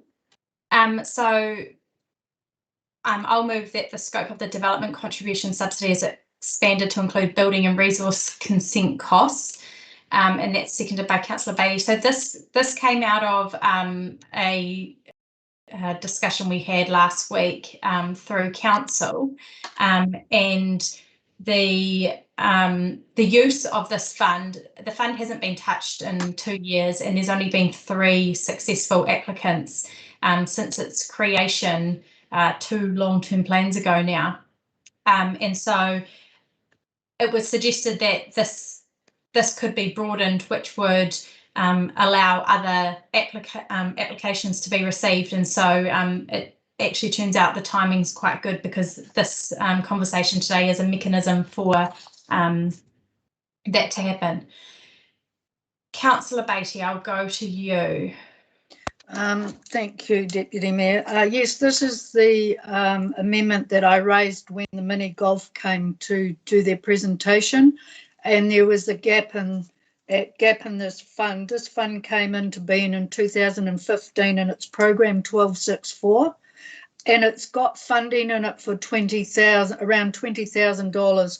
And as the Deputy Mayor said, it's only Cricket, Scenic Railway and the Scouts have accessed the fund in 5 years for a total of $16,000 over that, over that 5 years. So there's plenty of budget.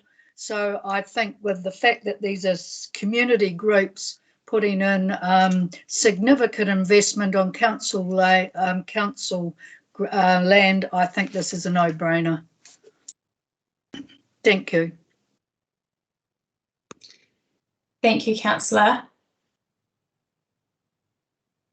Right, we've got nobody else in the queue, so we'll move to vote on that.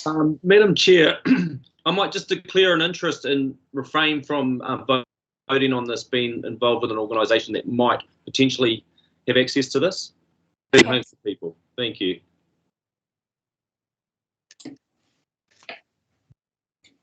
So I'll call for the vote now. So all in favour? Aye. Aye.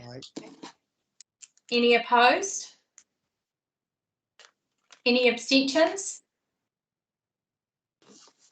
Great, that's carried 100%, and noting Councillor Dennison did not participate in that vote. Right, moving through to the next amendment. So this is in the name of Councillor Johnson and Councillor Bowen. That option 2 status quo is consulted on for community rental framework for occupancy of council property. I will hand over to you, Councillor Johnson, to speak. Thanks, Madam Chair. So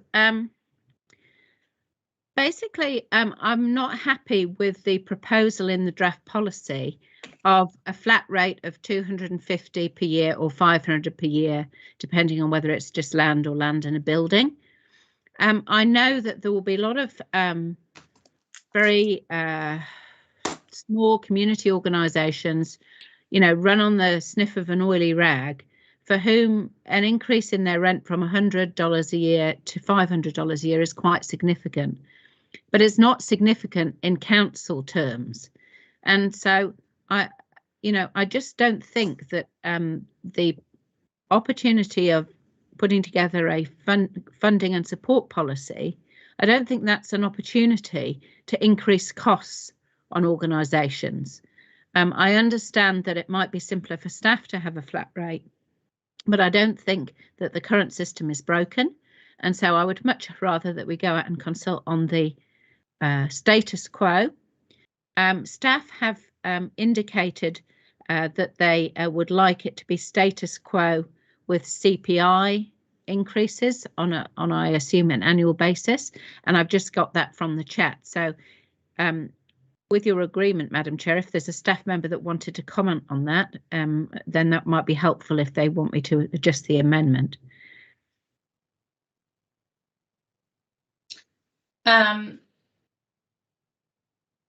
So are you wanting to adjust it's your amendment, Councillor, if you'd like to. Well, there's been a comment in the chat from staff to say, does that include CPI increases? And I'm not going to change my amendment to include CPI increases unless I have some further information from staff. Otherwise, my amendment will stand as it is. So if you determine that staff are not going to be commenting at this point, then the amendment will stand. Okay. I will, through David, you can allocate a comment to whoever you would like, but I will request a comment specifically on that CPI adjustment, because not all of these recommendations have been put in front of staff for an opportunity to give any relevant feedback. Yeah, I think Julie raised that in the questions in the meeting, not on the chat. Have you got any comment on that, Julie?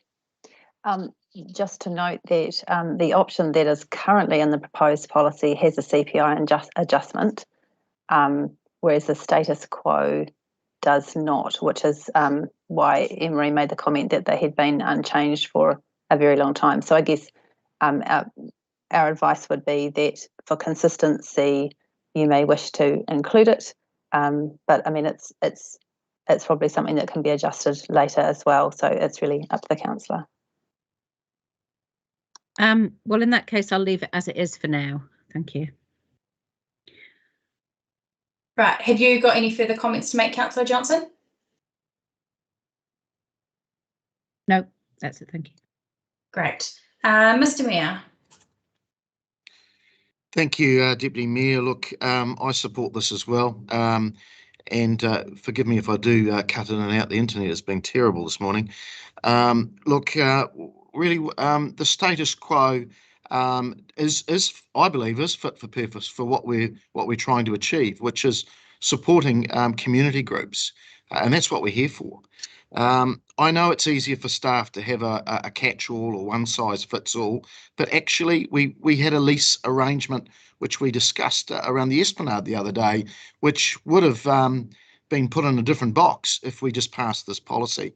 So there does need to be somewhat bespoke nature to things. In saying that, though, a lot of them are very, very similar in terms of land lease or building or building and land. So I don't think this is a biggie. If we do change it, or if this doesn't pass, some groups will face up to a 500% increase. And I think that's very unfair just to get the spreadsheet looking good.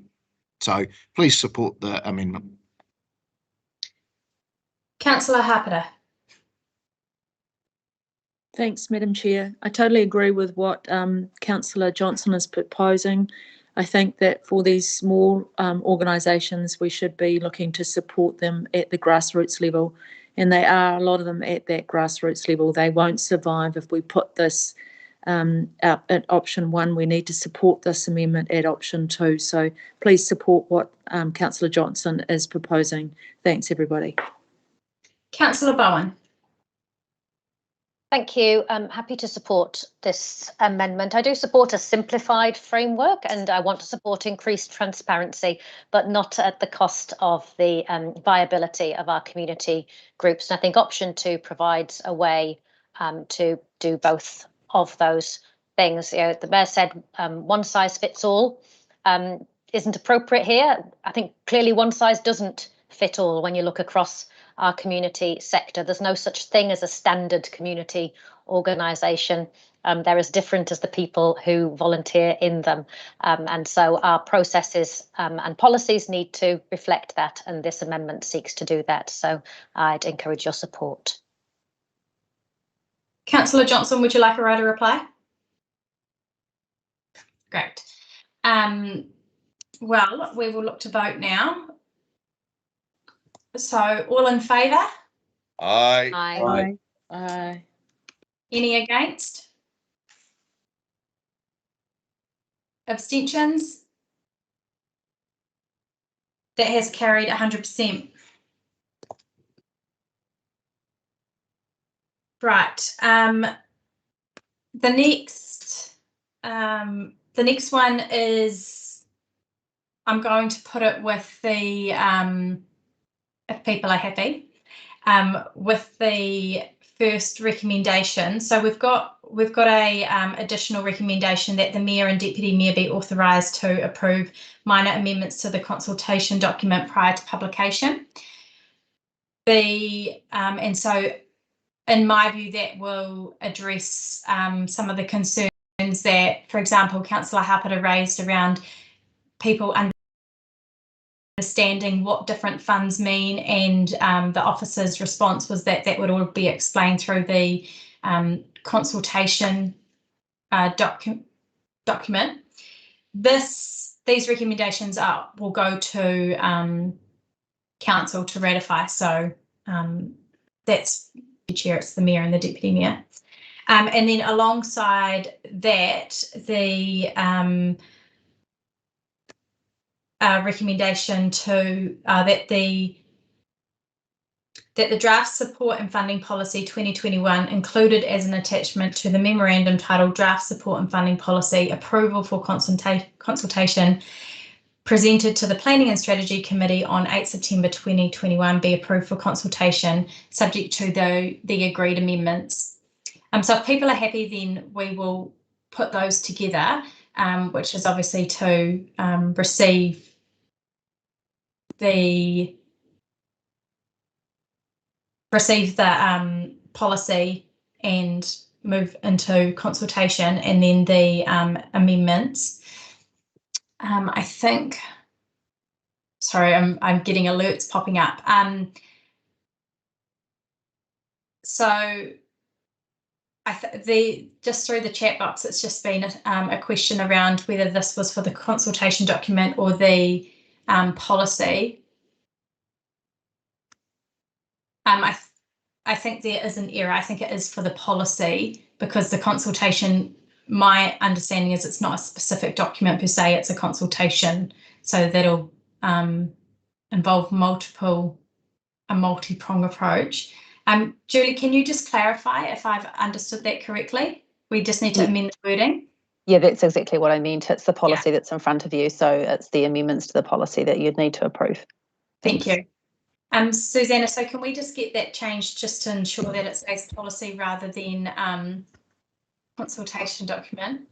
Apologies for the banging in the background. My children have just come home from a walk. So I'll put those up and invite any comment on those.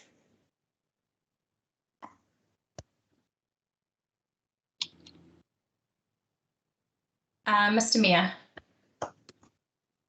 Thank you, Deputy Mayor. And so we're voting on 6 and 7 together, is that right?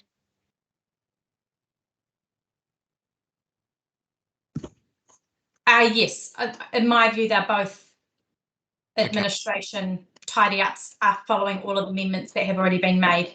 Okay, and is one the substantive, is that right?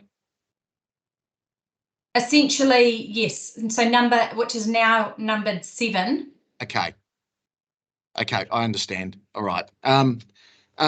look, councillors, I can't support this in its current state right at the moment, and I won't. And I've supported all the amendments, and I thought that was a good process to go through, but actually is probably a symptom of why we should just set pause for a moment. And look, I reckon it's a very good start, and I emphasise start. As we know, community and events funding is a subject that all elected members get approached on. Some of you, it's really dear to your hearts, and it's your role to advocate. At present, in this space, it really is the social, the eco, the vibrancy and economic glue for our community. And it disappoints me that there hasn't been much fed into the draft, which has some quite significant changes. They've been teased out in some questions, and I appreciate the staff's responses, but I'm not comfortable with some of them, and actually that is our role to disagree at times. So there is a very much catch-all or one-size-fits-all model here. It was good to have a look at the amendments, because I think that gives officers some real direction. But I just want to put on notice that if this fails, I'll be looking for a notice of motion that we lie it on the table, that the proposal needs more work. It needs to come back to us very briefly, but just to tease out some of those quite big unforeseen consequences before going out. And the fact that we've had so many amendments, I think, probably proves something to my theory. At present, there's a lot of unanswered questions. I think it'll lead to quite a lot of anxiety amongst the community, not-for-profit groups, and event managers. We currently have proposals all the time that come to council and officers, and they're dealt with. So the time aspect isn't really an issue. I've been supportive of all the amendments to the policy, because I think they've been really positive, and it's been a good process to go through, but we're not quite there yet, councillors. And I think there needs to be a little bit of understanding of, if you don't like this, you just take it through the chamber, has been some of the answers to a few of the councillors' questions. I think that needs more work about what that process means. And as Mayor, I'm just not comfortable throwing that over to the officers as it currently sits. I think there's holes, and as I said, there will be parts of our community that will have some anxiety through this. At present, in the event space, we'd have 4 of our major events would not meet eligibility as it currently sits. So I'm not happy just to put this in its current state. I'm supportive, as I said, of those amendments, moving the sector leads into funding contracts and the other amendments. I think they've been really positive. But councillors, as I think you do know, this needs more work before we put it out. As we know, a lot of these consultation documents are very hard to move once they're out in the community. And it will mean significant changes for a lot of our event sector and for some of our community groups. So please, let's not just tick it off for bureaucracy's sake. Bring it back. It only needs to have a short once over with us again. And I believe it could come back to almost your next meeting, Madam Chair. But as we know, be careful what you wish for. So, Mr. Mayor, because you've said that your notice of motion is to lie it on the table, that's actually a procedural motion. And so that means that we need to, if that's your intent and there's a seconder for that, then we would need to vote on that first, because lying it on the table is a procedural motion. So can I just clarify? Excuse me, Madam Chair, what the Mayor said was that if it failed, he would move a notice of motion. So that is different to what you're suggesting. No, if your motion is to lie it on the table, then that's a procedural motion. Yeah, but what he said was if the motion failed, he would move that. Yes, thank you, Councillor. I'm aware of that. The wording of the recommendation to lie something on the table means by nature it is a procedural motion. And so what I need to understand is, Mr. Mayor, are you moving that it lies on the table until the next meeting? Yeah, I would be, and I do have a seconder. Thank you. Who is the seconder? Councillor Harpiter.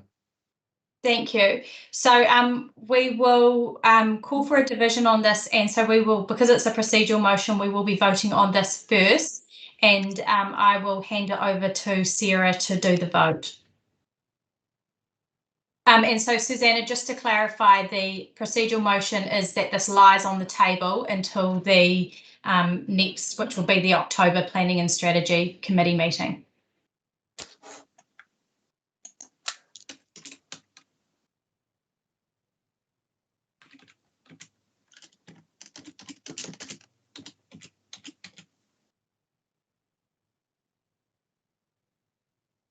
We're just getting you the wording now. Thank you.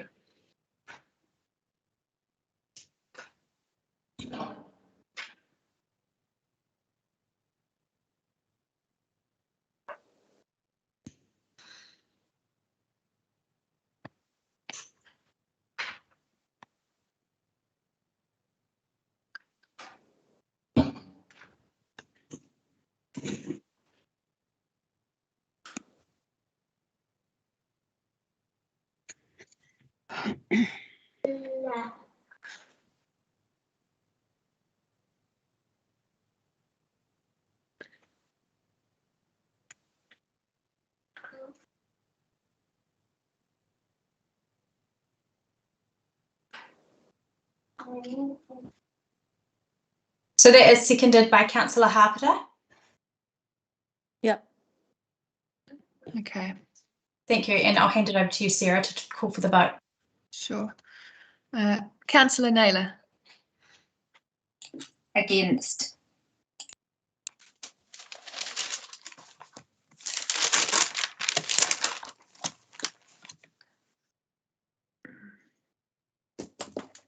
Councillor Dingwall.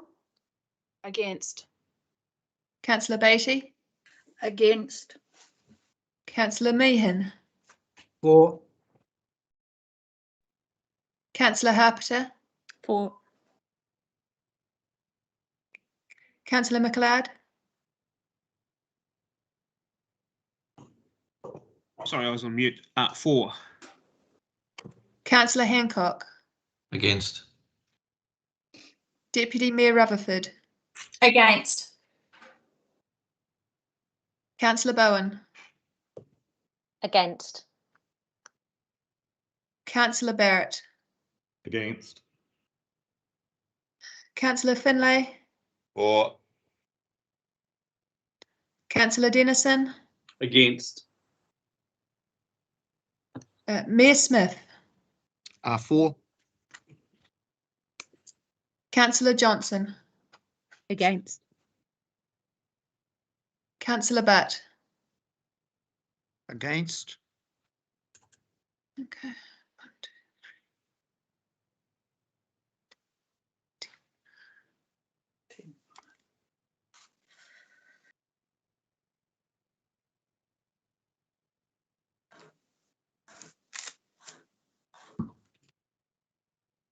So that has lost with 5 for and 10 against. So we'll go back to the recommendations we did have on the screen, which were moved by myself and seconded by Councillor Hancock. And Councillor Johnson, I think I had you next in the queue. Is that correct?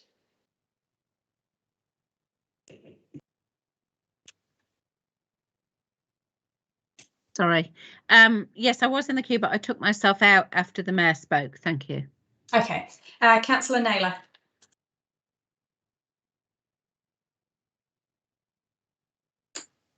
Sorry, that must have been an error. Sorry about that. Councillor Dingwall. Thank you, Madam Chair.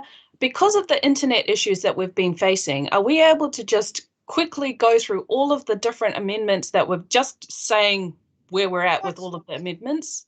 What do you mean what? I just, I'm unsure at this stage which ones actually, did they all go through? Or did some of them? They've all gone through. Okay, Except cool. the last one. Except the last one. Cool. All right, I'm happy with that. Thank you. Is there anyone else wishing to speak?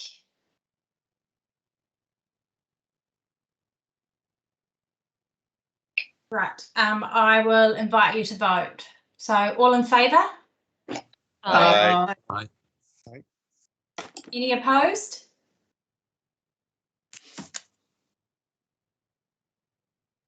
Any abstentions? So that has, thank you, Councillor Harper, I can see that. So that has carried with 13 in favour, 1 against and 1 abstention. Right. Moving on to our next item. Item 8, the draft stormwater bylaw approval for consultation, page 65. We've got Julie back to speak to this, and we have got Anne-Marie, Peter, Robert Van Bentum and Vinnie Mardo available as well. So over to you, Julie. Kia ora, thank you. Happy to take this report as read. As you said, the staff are available to take questions. I just note that due to the COVID-related delays last year, we're now under some time pressure to adopt a bylaw by May of next year, which sounds like a long way away, but really isn't. The draft bylaw and timeframe proposed here will allow that. We'd also note, as I've said in the report, that the bylaw is just one of Council's mechanisms for regulating stormwater. There's a lot of attention to stormwater at the moment. There's upcoming work in particular to develop a new stormwater management framework that will inform changes to the district plan. So this is just one of the mechanisms at the moment. Thank you, Julie. We've got a question from Councillor Johnson. Thanks, Madam Chair. Thanks, Julie. So my question is just around just checking my understanding that the bylaw would put obligations on some landowners that they don't currently have regarding their obligation to keep water channels clear and that type of thing. Is that correct? Yes, that's right. If you would like a more detailed explanation of that, it's probably Robert is the best person to answer that. No, it's all right. I just wanted to check that that was a correct understanding. So do we have a list of those people, and will they be informed individually about the proposed change in the bylaw, or are we assuming that they will just notice that we're consulting on this bylaw as any other member of the public? My understanding is that they would be contacted directly. I'm not sure if Anne-Marie is able to comment on that in more detail. Thanks, Julie. I think we'll do our best to try and establish where there are those people with private stormwater systems.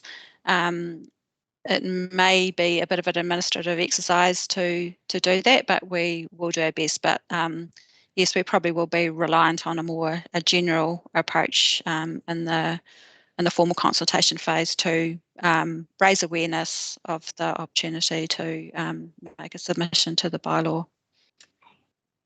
Okay, thank you. Councillor Barrett. Thank you, Madam Chair. Just a couple questions. One is really around understanding, I guess, can I hear from officers around how, if and how this version of the bylaw responds to sort of plastics getting into our waterways?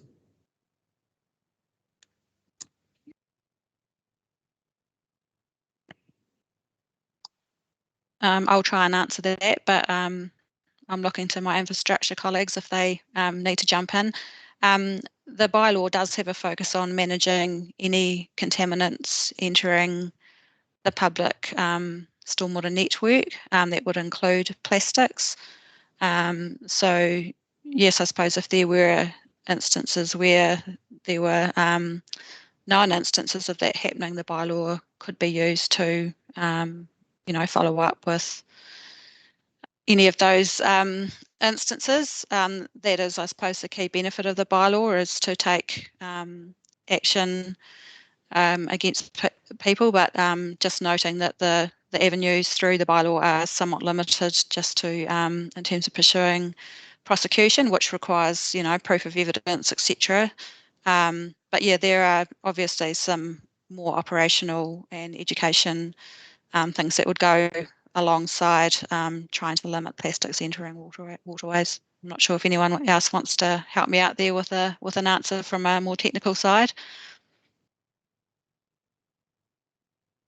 Robert Van Bentham here. No, look, that's a good summary, Anne-Marie.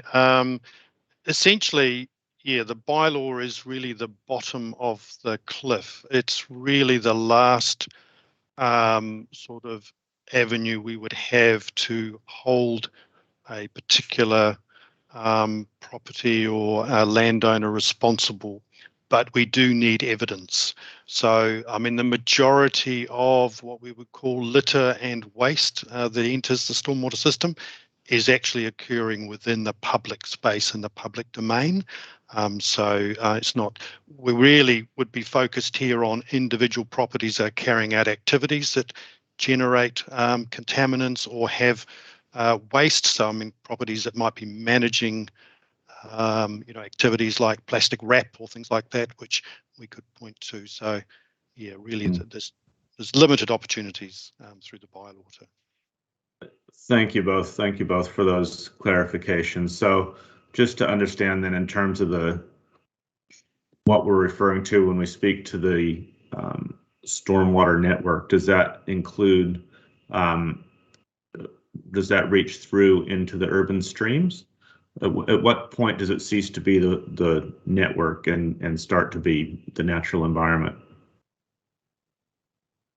The public network, in terms of the bylaws, everything up to the point of discharge to the receiving environment for us, which would be the horizons controlled, Manawatu River and Mangoni. So yes, it's all of the open drains and streams within the city are included. Great, thank you for that clarification. The second question that I had was just around understanding if there had been, I guess, considerations of where the bylaw could, I guess, be differentiated around areas where we're seeing increasing impervious or hard surface to make, I guess, to better address the stormwater challenges that come when you start to have a very high proportion of impervious surface in a particular area. I'll attempt to answer that. My understanding is that those controls are better included within the district plan, and yeah, I'm hoping someone will confirm that. But I certainly think that's the better regulatory mechanism for managing that rather than through the bylaw. Yeah, that's correct, Anne-Marie, and there is an action to have a look at that in the district plan once we get on top of the housing supply issues that we're focusing on at the moment. Great, thank you. No further questions, Madam Chair. Thank you. Are there any other questions from elected members? Great, thanks, Julie. So I will move the two recommendations from our order papers. Number one, that the council approve the draft Palmerston North Stormwater Bylaw 2022 consultation document as attached, as attachment one in the report titled Draft Stormwater Bylaw Approval for Consultation, presented to the Planning and Strategy Committee on 8 September 2021 for public consultation. And two, that the Chief Executive be authorised to approve minor amendments to the consultation document prior to publication. And that is seconded by Councillor Hancock. I'll open it up for any comment.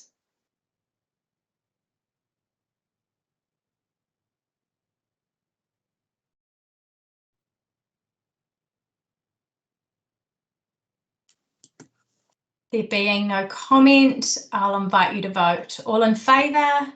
Aye. Any opposed? Any abstentions?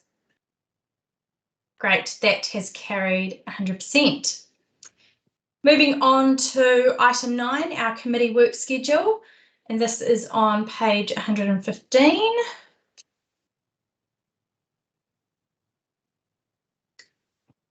And I will hand over to David to speak to any changes. Nothing specific, Madam Chair. We have had some conversations around whether the Huia Street update comes to committee or is just provided as a memorandum, which is emailed out to elected members, given that it's relatively procedural or information based, but no other comment other than that. Thank you.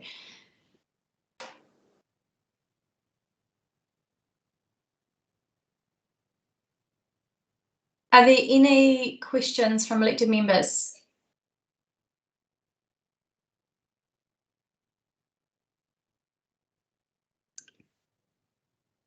Great. Well, I will move that the Planning and Strategy Committee receive its work schedule dated September 2021, second o'clock. I'll open up for any comment.